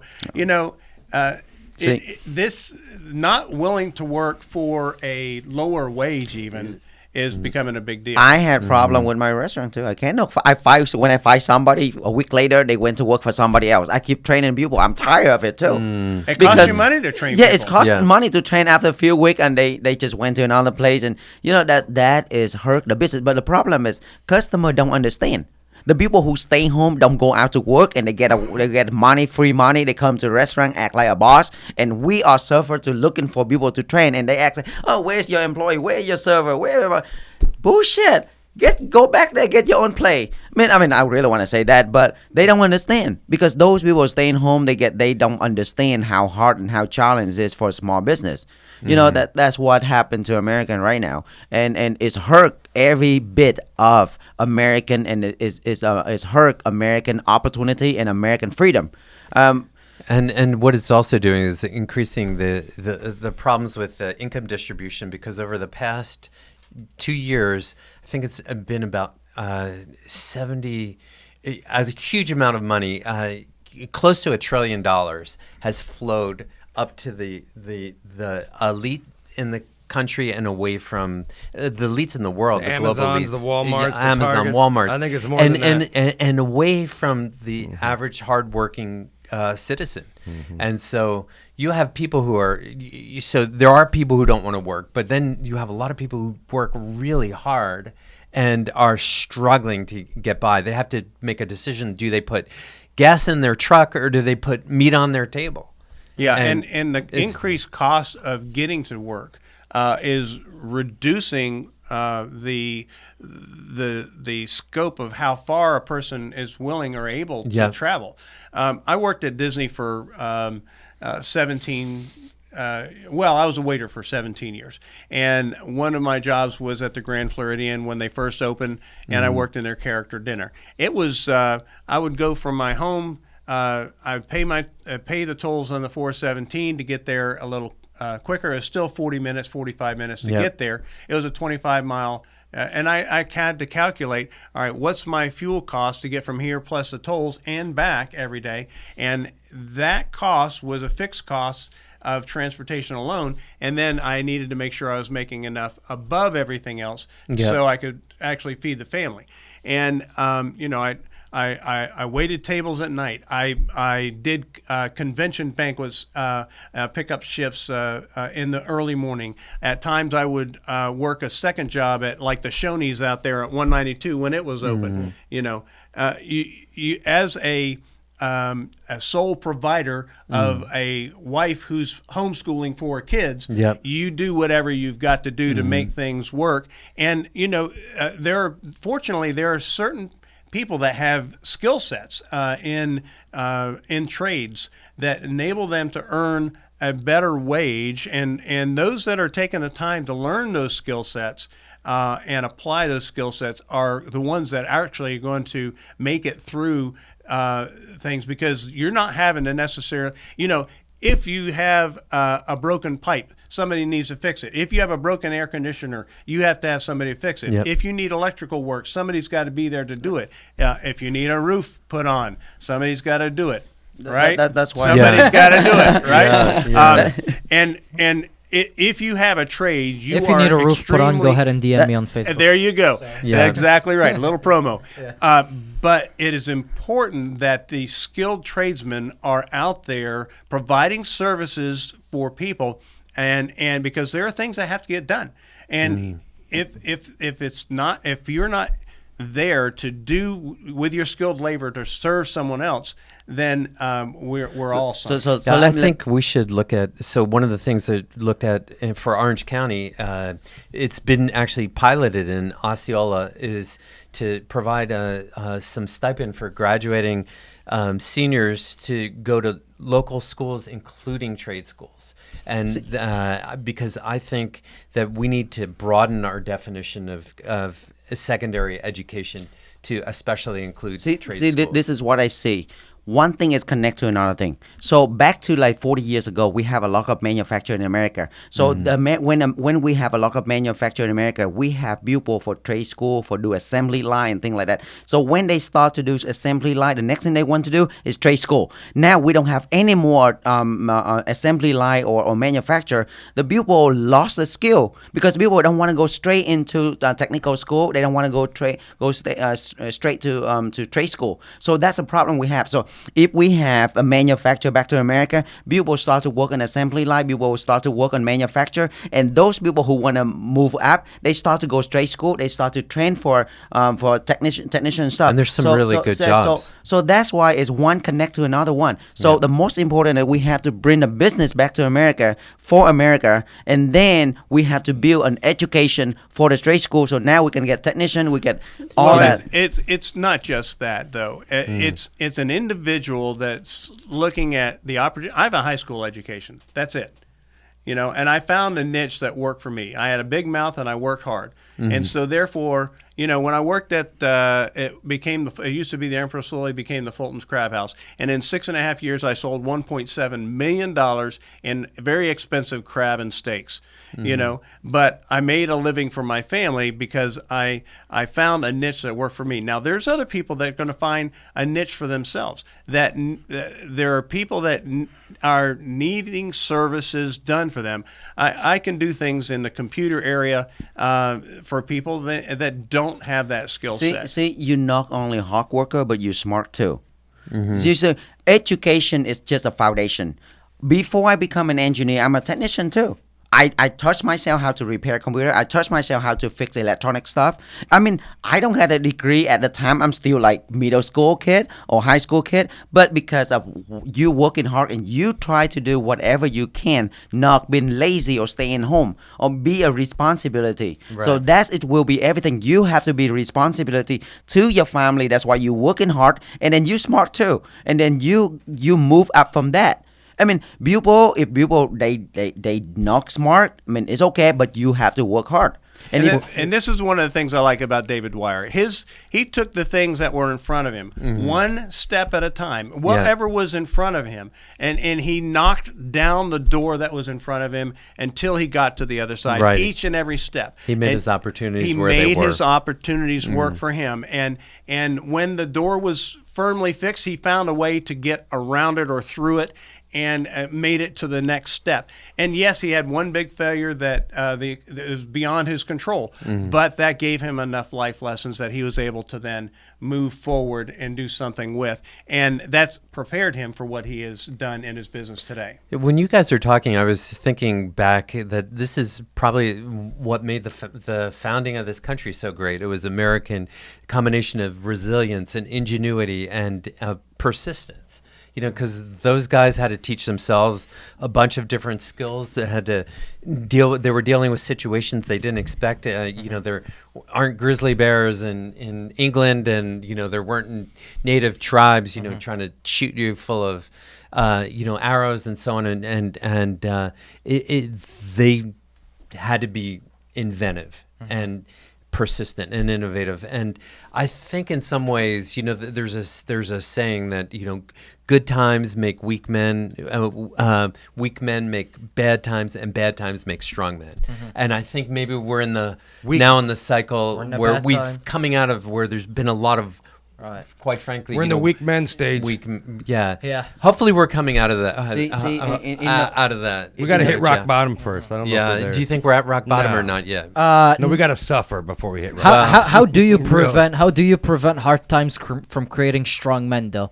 When most Americans are fat, they have all these diseases. They're addicted to big pharma drugs. They're addicted to porn. They don't have any values. They don't have any religion. They're not patriotic.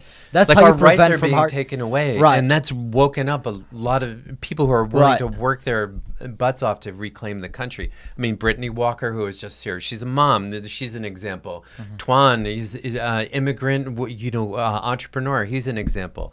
You know, Todd these is an people are example. the exception. These people are the exception. I think there are more. I think there are more than you think. Most of the West are in tough situations. Most of the West are miserable. Well, they have that. You know, I mean, you can't it's live pathetic. just for Divorce. pleasure. You know, you can't live just for play. It's not just about And going that to seems a like football what game. Westerners are It's doing. not just about taking your kid to Watching the your sports TikTok activities videos, or playing your video Wii. games at the house. I mean, at some point, if you're not eating and you're not providing for yourself and your family, then and you're relying on other people to provide for you. At some point, the people that have been providing for you are going to say, that's enough. You're going to have to provide for yourself. Right. Your father or your mother says, hey, it's time for you to get out. You're an adult. Get out on your own. Not enough parents are doing that They nowadays. need to do I'm more telling of you. this.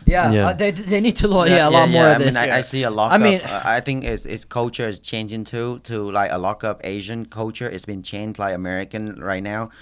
They don't educate. They don't train the kid to work hard. They just the kid is dependent on family. I mean, mom and dad for everything. They don't go out and do for themselves. It changed a lot on Asian community. Well, they it's call it one the little thing. emperor syndrome, right? It's one thing to assist a transition.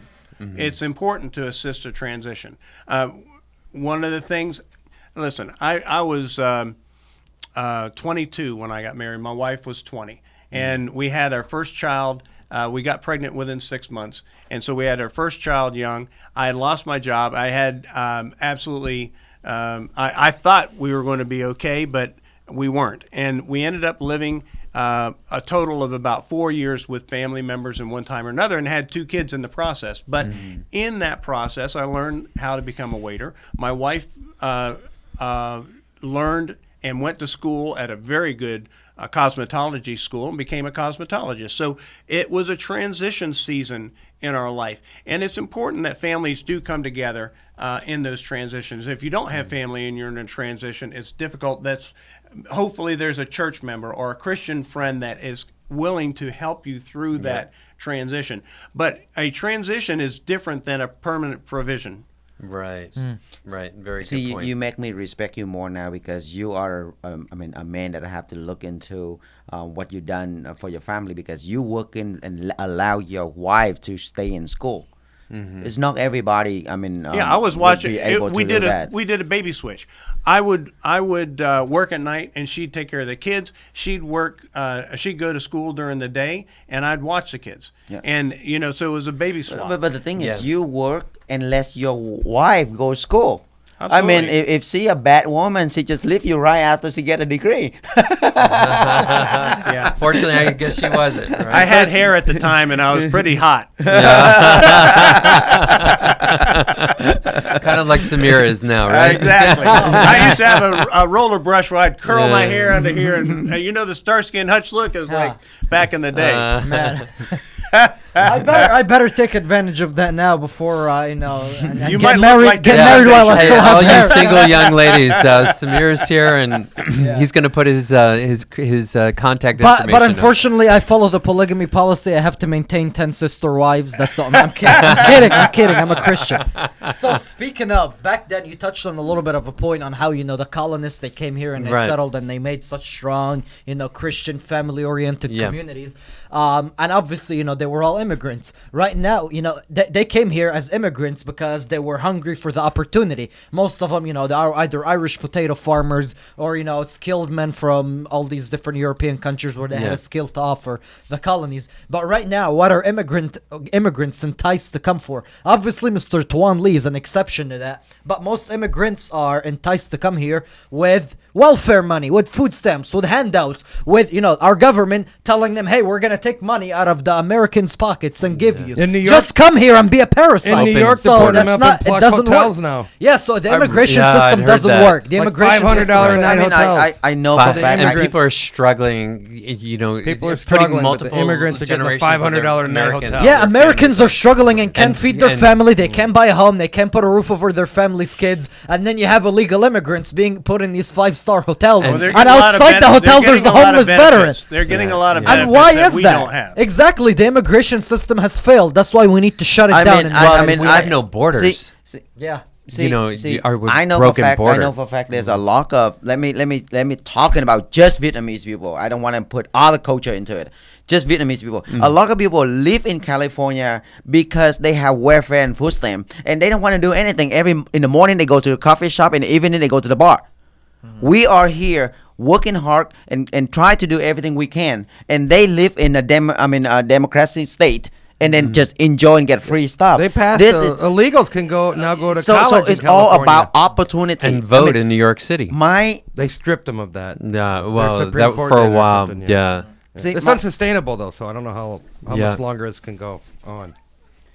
Go ahead, Ladies and Tuan. gentlemen, hit the share button so we can Yeah. beat the algorithmic demotion. This whole episode, we have been algorithmically demoted to oblivion. Yeah. Yeah, Oh, yeah. shit. Well, we started on- what hot Samir, button we words started on haven't we time. talked on? Yeah, what hot topic have we we talked might as well. on? I mean, you might as well go all the way, right? See Yeah. if you can hit I algorithmic think because we had the beautiful Miss Brittany Walker on the I know, show, it all and the went communists downhill in after Facebook, that. Yeah, as soon and as the she left. communists in Facebook don't like pretty looking women. I didn't have to sit next to Chris here. It's like, oh my gosh. Yeah.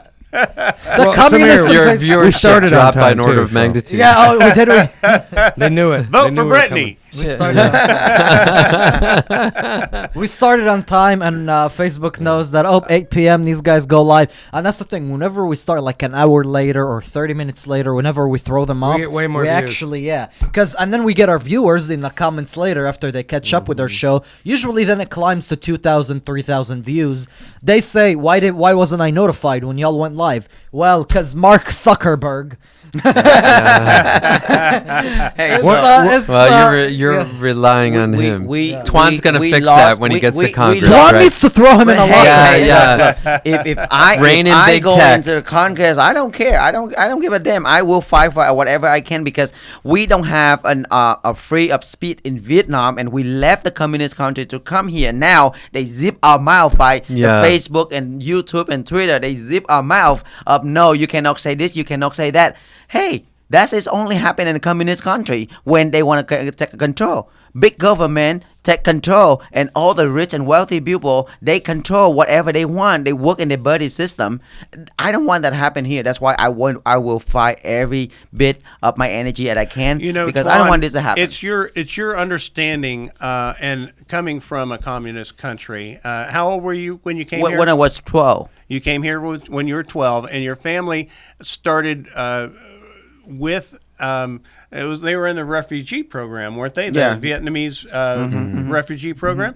And there's a lot of people that came over here like that and got assistance in the transition, and they learned how to assimilate into the culture and learn how to work. And those are the ones that are the strength of our nation, and because they became citizens.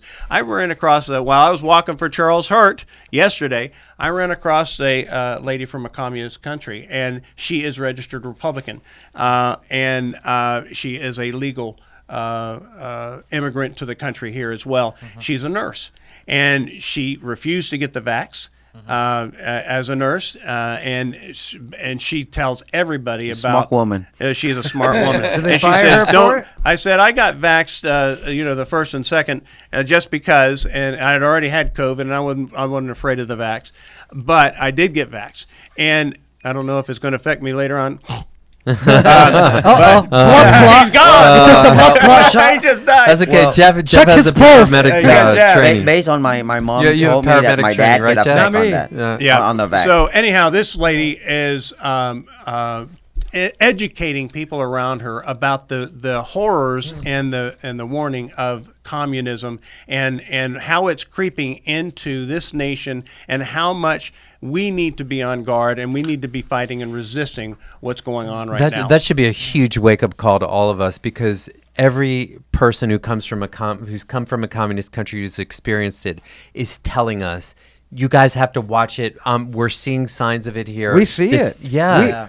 Conservatives see it. We do, of course. Democrats see it too, but that's They what don't they wanna see it. want. No, Well, they want all they- that stuff. yeah, right. They've Yeah, been conned I into think believing that there's, that's good.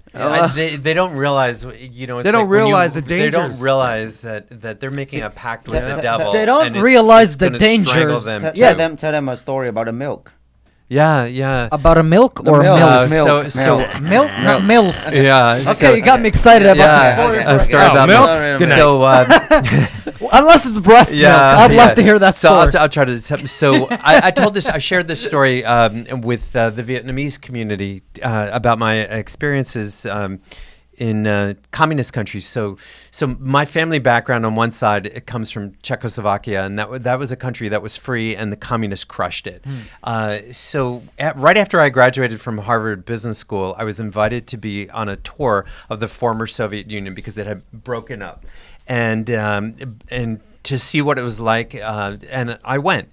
And one of the countries that we went to was Ukraine, which was at that time was newly independent, former Soviet satellite. And in Ukraine, they had. It was pretty decrepit, to be honest. I was in Kiev and some other places. I went to Chernobyl, Simferopol, which is part of Crimea, all over, and it's made some friends with some really cool guys there, and one of them is like, I noticed like really shortages of a lot of things in the grocery stores. Like, you don't have milk, for example. He's like, yeah, we really, there's a shortage of milk here. It's really hard to get. He said, but I'll tell you a story. The head of the Communist Party in Ukraine just had a birthday party for his daughter. She turned 17.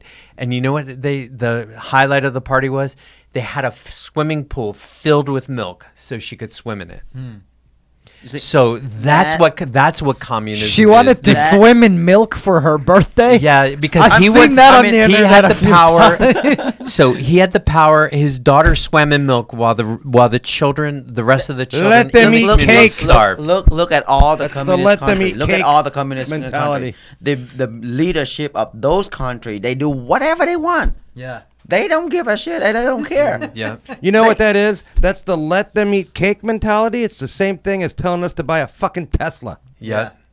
Let them eat cake. Yeah. Fill yeah. your swimming pool full of milk. Yeah, You no know, connection with the None. struggles of the Yeah. ordinary well, person. when you look at your experience in seeing that and your exploration of that, and you look at how you will govern as a county mayor. Yeah. Keep in mind that on this Orange County board, there are 6 commissioners and a mayor. These 6 Who's the commissioners. seventh By the way, let me make another call out, please. If you are in Orange County District 4, there is a conservative Puerto Rican gal, Mercedes Fonseca, that you should be supporting. You should be getting behind her because the current incumbent Democrat that is in that office needs to be replaced. And Mercedes is fully experienced in understanding Orange County government. She's been a staff member for a Republican Pete Clark, right, at the time for 8 years. And she's also, I think she's been working as a staff person still, even under the current commissioner in that seat. But she says that commissioner's out of touch. I'm in touch with all the people. I'm the one that they go to for answers and solutions. And she is a conservative as well, and she is a good staff member. So that's Mercedes Fonseca. And in District 2, there's a self-made Mexican-American legal immigrant who's very conservative, Chris Delgado. He's really a solid, strong, pro-growth, pro-freedom, pro-constitution commissioner. And I will tell you tell you from personal experience, I know that the current commissioner in Orange County District 2 is a rhino at best. And she is Republican. She is a Christian, and she keeps running to that base when she can. But in Apopka and in Zellwood and in Eatonville and in all these different areas in District 2, I support Chris Delgado 100% because this woman voted in favor of so many Democrat policies because she is including the taxes, weak, including raising the county sales tax in the face of the worst inflation and she needs in our to be lifetimes. Replaced. I would say no to Christine Moore. I want you to hear it. No to Christine Moore. Yes to Chris Delgado. District 2, Apopka, are you listening? No to Christine Moore. Speaking of Moores, what do y'all think about the political coward Scotty Moore, who's running for Congress District 9? And what makes him a political coward? Oh, he goes. I don't know. That's your opinion. He ghosted us twice. Because he won't come on. He here? refuses to come on an actual Patriot podcast, and he goes on like the Matt Buff show, in which they talk about, oh man, Democrats are the real racists today. So he refuses to come on a real Patriot podcast because he knows we're gonna ask some good questions. We're gonna push it a little bit, with the most far right extremist I ideology. like Scotty Moore, so that. But this dude will make I think selfie he's nervous videos. about coming on This here. dude will make potty mouth. And I don't tolerate. Listen. With you guys do nowadays, push the envelope with nowadays, I don't tolerate that shit anymore. If you're trying to play moderate with taking, selfie videos on your social media, saying how you're going to be the real representative for the Southern County. All right, he's too scared to come to a podcast. Let me give you my rundown. This is the Todd Colella rundown of Congressional District 7. He's 9. 7 is this one. I'm sorry. I apologize. 9. Congressional District 9. My personal viewpoint on this. I know Adianise Morales Robles. She fought for Rick Scott as a campaign person. She fought for the RPOF as a campaign person. She worked in Georgia for months to try to help save those 2 Senate seats up there. And, of course, everything that she's been doing has been for pay. Are we talking about Scotty Moore's Wait, I'm not wife? there yet. No. I see. No. Adianise Morales Robles is in this congressional district. And as a Hispanic pastor, and her husband's a pastor, and having a Hispanic connection to Osceola County, and having worked as a Hispanic liaison for these organizations for at least 4 years or longer, I felt that she had a connection to that community out there and would go very far and go very well in the congressional run for that seat.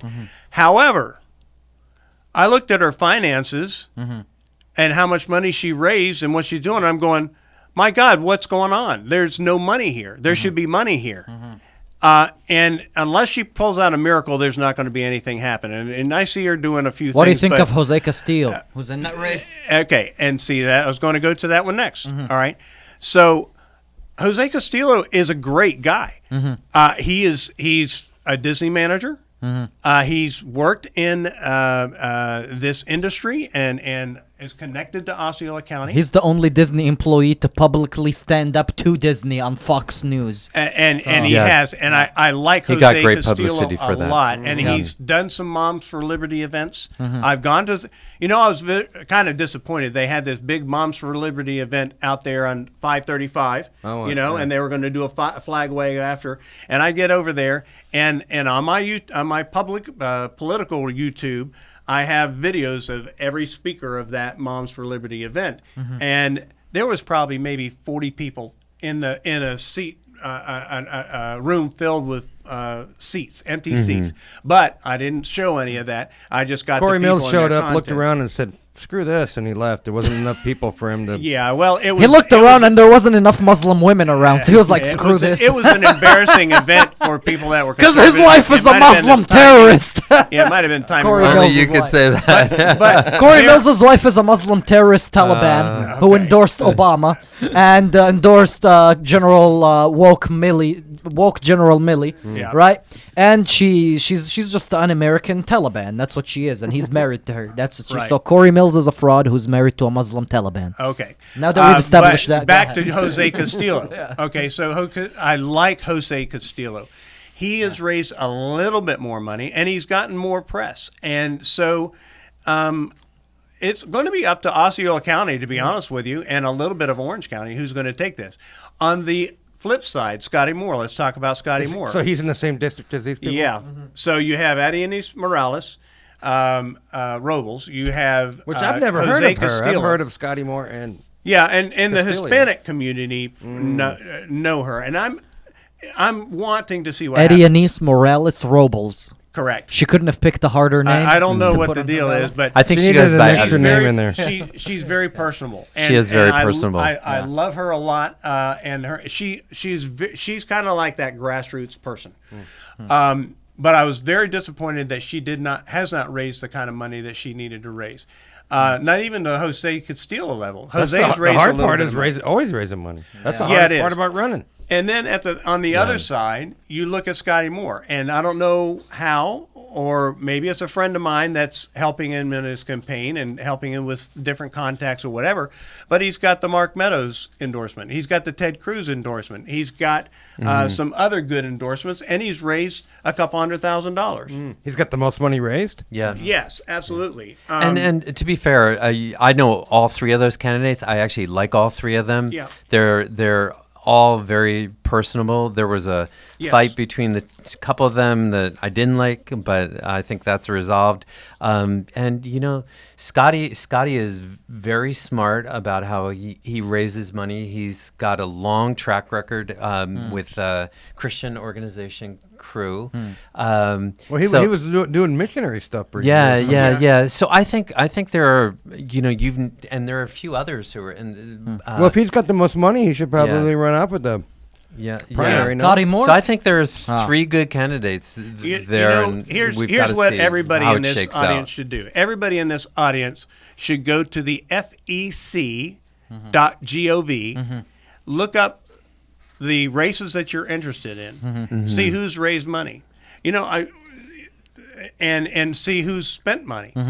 Right? If you look at these congressional races, who's raised money, who's spent money, and how much did they raise, and how much did they spend, and how much do they have left? Now, Tuan's a little bit behind on the fact that you got in late. Yeah, yes, I get in late, but I raised the most money than anybody in District 10 because I get in very late, but in a short period of time, I had raised more money than people Tell who 'em, run for Tuan. 2 years and that and matters. 3 years. And that matters. And Yeah, speaking and of, I spent all the And money now- that I raised, and Uh-huh. then I'm sorry about that. I'm actually about to give you a big promo right now. Okay, Yeah. good. Speaking Yeah, of, you go for just it. touched on the FEC, right? You Yes, just sir. touched on the FEC. SEC.gov. Please go ahead and look into the FEC, who raised money, who spent money, and look into this gentleman's primary opponent, who I will not mention his name. Yep. I will just call him Dr. Blackpack. Look in the Dr. Blackpack's campaign finance, and then look in this gentleman's campaign finance. Yep. Okay, Please because do. Dr. Blackpack has a lot of people fooled. Please Right? do. He is a Don't big get fraud. fooled. He is a big fraud. This is your man for District 10 right here. Yep. Self-made, real estate guru, successful business owner, Yep. and now he's running. He's putting himself out there. Well, He's like the Donald Trump of District 10 because he can just take a side, take a corner, and just focus on his business. But he's choosing to take away his privacy, put himself in this race so he can run and represent you in District 10, as opposed to somebody who just makes a living off of running for office, like Dr. Blackpack. Right, Okay, exactly. so vote for Exactly. Tuan See, Lee District 10. during COVID, this is what I done too. A lot of people don't know about That's a it. new name. During the COVID happened, a lot of people lost a job, and the student when they get out from college, they don't have an opportunity to have a job. I create a mentorship program and give people an opportunity to work on the engineering so they can be prepared and ready when everything back up so they can get a job. Everybody who work on my mentorship program, they have a good job right now. 80 of them. I have to start a program with 20 different projects. That's why I say you can launch a rocket in backyard because a student working with me to build a rocket with reasonable. Now, I get in a race really late, but from the time I start to the time right now, I am the one who raised the most money than anybody in District 10 who run for 3 year, 2 year, 3 year. Even some people run for 6 year. All right, let's go back to Congressional District 9 real quick. Darren Soto raised $934,000. That's the Democrat. That's the incumbent. Democrat. How much from Soros? It doesn't matter the source. It's just all right. Just and he curious. has $610,000 in cash on hand. Scotty Moore raised $389,000 and has $122,000. He spent $267,000. Castillo has done reasonable. He's raised $104,000. He spent $100 of it.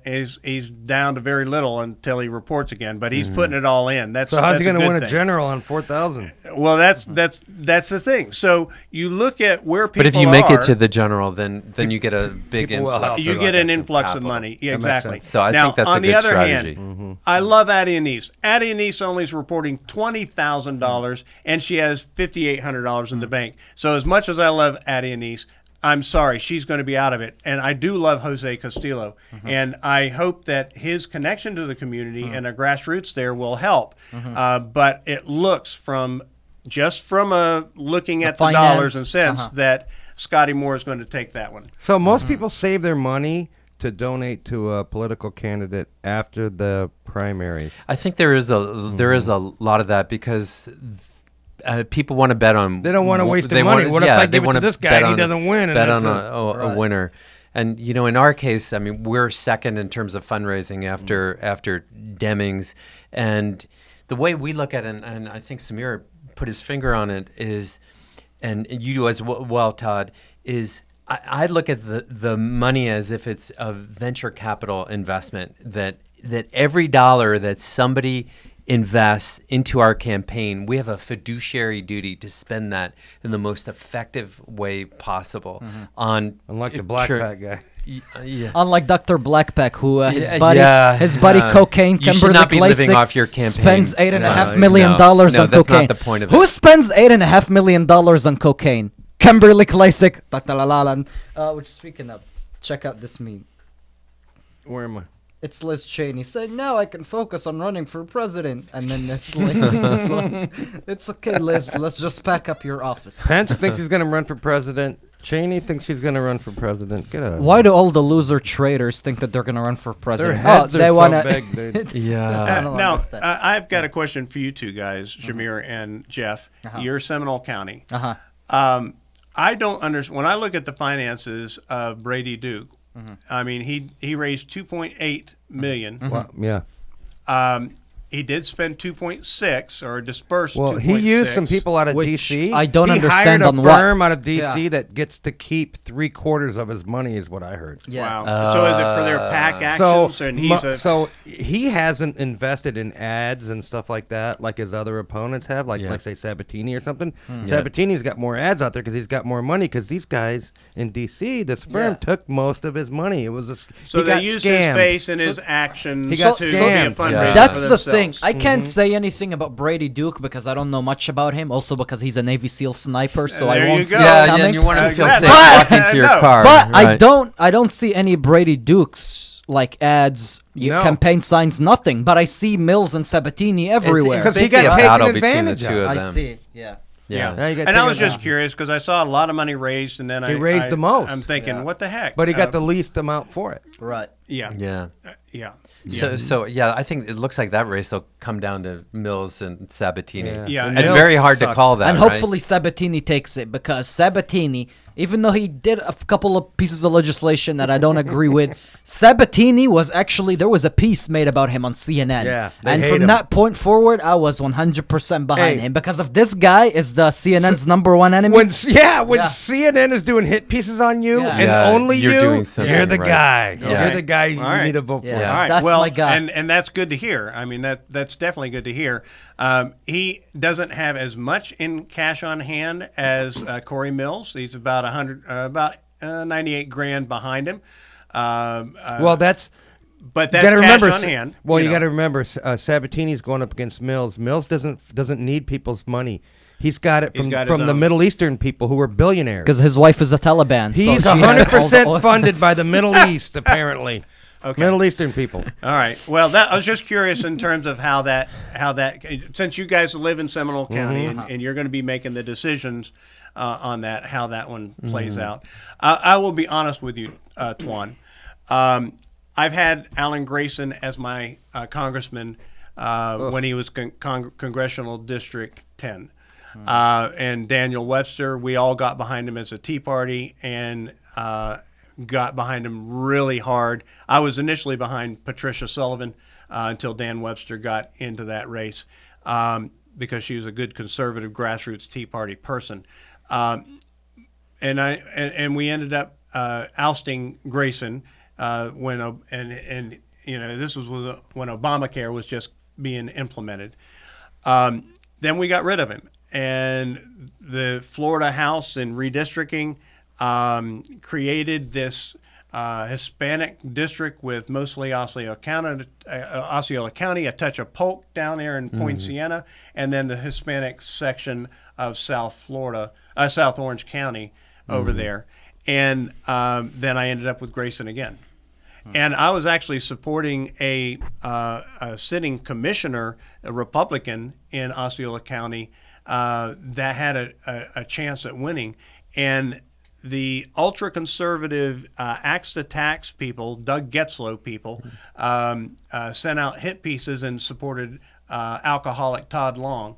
And that's who ended up being the conservative representing us, where it could have been John Quinones, who would have won and represented that community well. And we ended up with Alan Grayson in the final because of that bad decision of the primary. So primaries do matter, and electability does matter. Now I'm in. So I was just inside the line, and I ended up with Grayson a second time. I was glad to see him gone. When he finally lost to Darren Soto. Now we got to get rid of 100% Pelosi voting Darren Soto, in that race. You know Grayson's back running, right? I know. In So in 10. Congressional District 10, I've said that to say now I'm facing, as a Congressional District 10 person in this redistricted Democrat bastion, I'm facing the possibility of Alan Grayson again. And you earned my vote because I'm thinking, I'm praying and hoping that you have a technological edge that will make it a difference in winning this seat. He can hack their campaign. Thank you for mentioning that, because if you look on all the qualification and everybody background, what people on Republican bring to the table, if I cannot win District 10, nobody in my race would be able to. Because look at what they bring to the table. They have nothing to bring to the table. Well, I'm not young. I'm not old. I'm right in the middle of everybody. Age is where they can make a right decision for American. And then on top of that, the technology. what can we do to help the UCF college? What can we do to help the Valencia student? And I went to those school, and then I grow up in Pine Hill, where they know it's a crime hill. So that's why I say from Pine Hill to Capitol Hill. So I've been into the area. I live in the area, so I understand the situation, what happened. And I am a small business entrepreneur. I know what business out there need, because American is not longer trade school. American is now services industry, like restaurant, roofing company, and all that stuff. So I've been in all different area. Look at all the candidates who run against me, and I don't care who is on the other side of Democrat winning, because I look at it already. They all have problem or don't have experience to run against me. And now American will look at who is bring the benefit to them, not about the party. So I understand there is 65% Democrat in the District 10, but I believe during the election, people will look at differently. Like, wait a minute, this guy is the guy who bring job and opportunity to America. This is the guy who know exactly what they're doing. This is the guy who been into small business industry. This is the guy who live on picking up trash to go where from where he was to where he is now. So that is the American dream. I'm living American dream. So American had no reason of not select me into the office. I will say, though, that Alan Grayson is running now as a conservative. Lower taxes, lower tolls. Lower tolls. So he's running as a conservative. And let me also say that he's the same guy that looks Daniel Webster in the eye, a conservative Christian, because of his Christian values, and calls him Taliban Dan. So don't think that he's not going to come after you if you win the primary. See, now, okay, I have a big concern about low toll. How much it costs for the toll? Now, the problem is you lower the toll by invite China to rebuild your infrastructure. Because the money have to come from somewhere. If you reduce the cost of the toll, where the money come from to build another infrastructure, so you allow Chinese investors. It's going to come from 87,000 IRS weaponizations. After your money. Right. That's where it's going to come from. So it have to come from somewhere. You found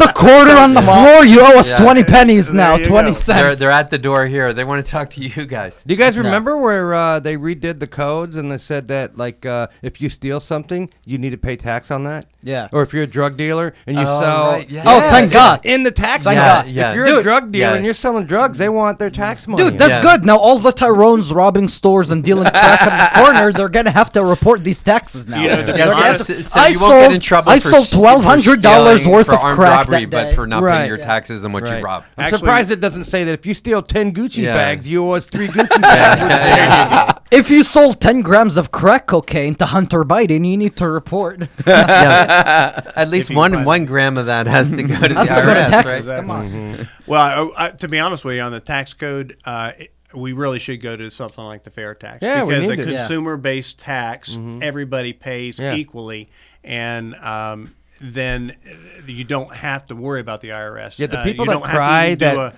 the billionaires aren't paying their fair share, these people get all their tax, all of it, back at the end of the year. And they're parasites. They pay nothing. They don't contribute to society at all. Nothing. Yeah. And guess what? Most of these people are Gen Z libtards with blue hair who probably have monkeypox. or green hair. And they're members of the LGBTQ HIV community. It could be At multicolor 219, the recording. Yeah, so we we can actually- keep going with the podcast, but the recording will actually, for some reason, have it shuts to- off at 219. We are set at a solid stop at 219, so once we get to like 216 or so, we'll do Yeah, we'll or are wrap it there up. any last So- gems of wisdom you want to hear from us? I would like to hear one of my favorite gems of wisdom. Mr. Tuan Lee. So when you came to the United States, you had your family had nothing. You came here with nothing. Yeah, we don't even have when money you for were milk. 12, you had to pick up trash from the street, fix it up, and sell it, flip it so you can pay rent. And also you had a certain people who are 13% of the population and commit 60% of violent crimes where you lived, who would pick on you in school. I remember an incident of this certain white supremacist that just happened to be dark skinned, would sharpen a pen on the floor and would try to stab you with it. Yep. And the teachers, obviously would let that bullying go because they couldn't do anything until once, they told you, here, you have to take it into your own hands. Yeah. And then you went ahead and you put that individual in a locker. Yeah. You later found out that his mother was doing Yeah. night work to make Yeah, money, night work. and his dad was in prison. Yeah. So talk about that experience, how you came from Vietnam in a communist country, grew up in crime hills, and now you're a successful businessman who owns real estate and all that. That's a very inspirational story that I believe a lot of Gen Z losers might want to hear. Go ahead, the floor is yours. Well, thank you, Sam. Thank you so much. I keep calling you Sam, if you don't mind. Well, that's my name. So. Because well, all right. So yes, I think this is a time for me to stand up to do everything that I can for my country, because my root where I born is I lost the country. So that's why I'm very big concern about this country, American, because if anything happened to America, we have nowhere to go. This is the only country I have a citizen with. That's why I'm strongly stand by with America, because this is the only hope that we have. And the same thing as a Vietnamese people, because that's why we worry about this country more than a lot of immigrant people, because we don't know where to go after this, and we have experience with communist country. So that's why I'm running for the office, because I've been there and done that. I've been into every situation that a lot of people cannot imagine. Like what Sam said, I'm picking up trash, supporting my family, learn to touch my own electronic, build my own computer, have to work 2-3 jobs while I'm going to school too. And then I get my bachelor degree, and I went to get my MBA while I'm working 2 jobs too. I never stop working. So I mean, I live an American dream, but I work hard for it, and I feel all the pain when you lost something, or when you try to work hard, because I start different businesses, from restaurant to property investment and engineering firm. Now there's a big corruption in the government too. I mean, ask yourself how many people would be able to get a contract with government, because they all buddy system. If you thinking about start a business and get a contract with government, forget it, because it's not going to happen, because it's all buddy system. That's why my big number one concern is corruption in the government on all level. On all different level. That's what I'm going to bring up. That's why I don't care who is in front of me. If I'm being selected on the primary, represent for Republican, I don't care who is the other end, because the corruption is happening everywhere. And then I have experience at how to help American people to make their dream come true, because working hard. But it's very hard to make yourself success, and it's very hard to make things happen. You don't want a day-by-day paycheck, because I live into it. I mean, you don't want to live in a house with no roof. I live into it already. You don't want to live in a house that you don't know if your light turn on tomorrow or not, because you don't have money to pay for the bill. So that's why it's very important for me, and that's why I values on people who take care of our country and make American first. And then on top of that, that's why I'm always talking about manufacture back to America, because I don't want any other country to control our supply, to control our source, to control our American benefit. Because if you look at it, China has been control us a lot right now. And that's why my idea is I don't want any more investment from China for our farm, because if they control our food, we done. Because they control everything already. Look in your house. China is watching you. In every day. You don't want that happen. And people, young people, they have no idea how dangerous they are in the situation. I want to say something real quick regarding how China's watching you. So obviously China owns TikTok, in which majority of young people in the West are on it. The algorithm for Western countries, especially the United States, the algorithm that the Chinese TikTok manipulates in the United States, promotes kids twerking, talking about their pronouns, doing stupid shit that they want other youth to see and think that that's how they can become famous. That's how they can, have a worth in society. Meanwhile, the Chinese algorithm for TikTok in China promotes engineering feats, cool engineering feats, cool, people building stuff, kids building robotics, yep. Stuff that they want their youth to be doing to have a worth in society. So they've successfully infiltrated the minds of youth to make them think that in the United States, all they need to do to become rich and famous is to twerk and call themselves pronouns on social media. Right, Meanwhile, in China, their youth are building engineering, doing robotics, doing cool like mathematical and technological feats. So guess what? When this next generation are in control of each respective country, who's going to become the next superpower in the world? Not the ones that are twerking and learning pronouns. Yeah. See, Yeah, that's twerking why doesn't build that's why battleships. I say it's very dangerous for American right now, because we are no longer innovation. We need to make American become innovation again, because innovation is very important for our country, by technology, by military, by everything, by our force. So that's why our education has influenced by China already. So we have to work on education level as well, because a lot of children right now, they have no idea the difference between communism and capitalism, because the school is only touch them about the socialism or communism in a good way, on a fundamental way. So But we they have to don't have realize they don't we're- have the comparison of what the dangers of communism. They didn't talk about that. We're in an So- existential battle right now. We are, and it's happening at every level. And it's between totalitarianism / communism with socialism as the road to it, or capitalism and freedom. And so we have to make sure that we take the horns of this battle. We do it at every level. We do it from the county level, where I'm running for Orange County mayor, all the way to Congress, where you're running for a congressional seat, CD10, to the State House, where David and Charles are running for positions. At every level, we have to take this battle and realize that we are in an existential battle for our freedoms. Absolutely, and I believe, Chris, when I've been walking for Charles Hart out, and I've hit a lot of doors here for Charles in the community, and when I've been doing that, I've been promoting you. I've asked people, the super voters, Republicans of Orange County. I said, how do you feel about Jerry Demings? And I don't get a positive response. Yep. And I say, you need to consider Chris Messina. He is a strong Christian businessman. I know him to be a conservative. I know that even if the Democrats in Orange County decide to foolishly increase our tax by 1 cent on every dollar, and keep in mind that's a 6.5% to 7.5% increase. That is 15% in one vote that will start January 1st, 2023. Yep. 45% of that is going to Sunrail and buses that we won't be using, Yep. and I'm at fighting least I'll that. never see.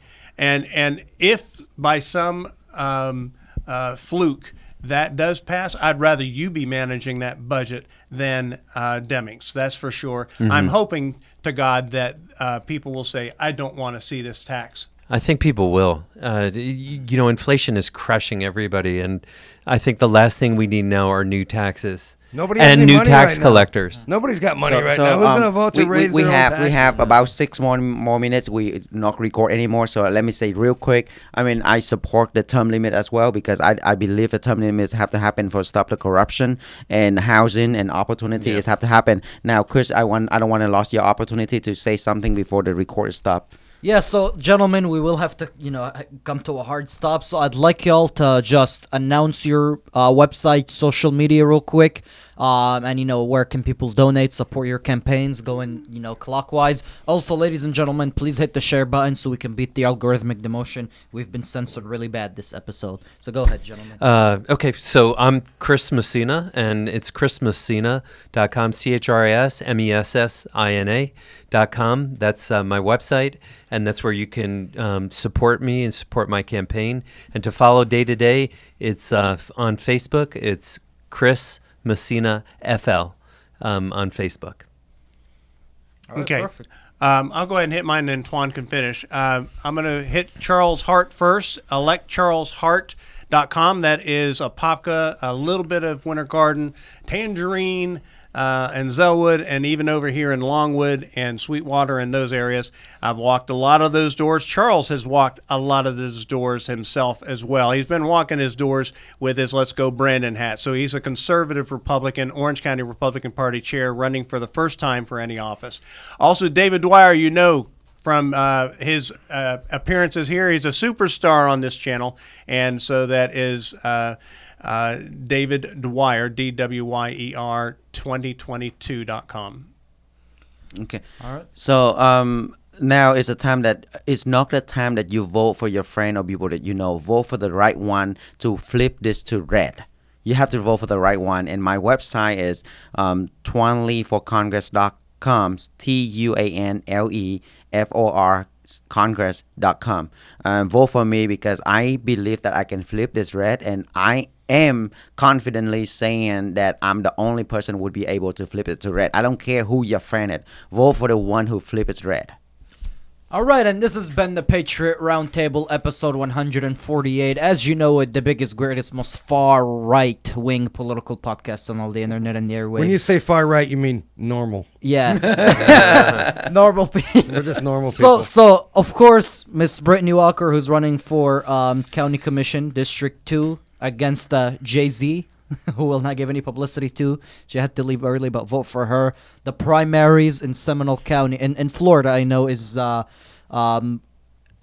early voting is until what? The 20th, and then it opens Then one there's 2 last days day. off, and then you can only go vote on voting day in your exact Jeff, precinct. did you go vote already? Yes. I still have to go vote. Yes, I did. I've been working from sun up to sundown since the damn my election patriotic started. duty, sir. So I gotta go vote sometime soon. Also, where did you go vote? Where's the nearest? I went to polling the location? Lake Mary Library. Okay, the Lake Mary Library. You can go Yeah. vote. So do you need to take your ID and your voter just- registration card? Nope, just your ID. They have you in the computer. Oh, okay, perfect. Mm-hmm. Sounds good. I think I'm gonna be a poll worker for the general election. I applied for it like way back, and I was just sent a letter by the supervisor of election in Seminole County, and he's like, "Yeah, this date is where you're gonna come train and all that." So, Oh. And a so we can- reminder, just so we if can you're protect the election. independent, go vote. Yeah. Because there's plenty of races for independents. Mm-hmm. All right. God bless America. Amen. Amen. Adios. All right, good job, Great, guys. great, All right. great. That turned out great. Yep.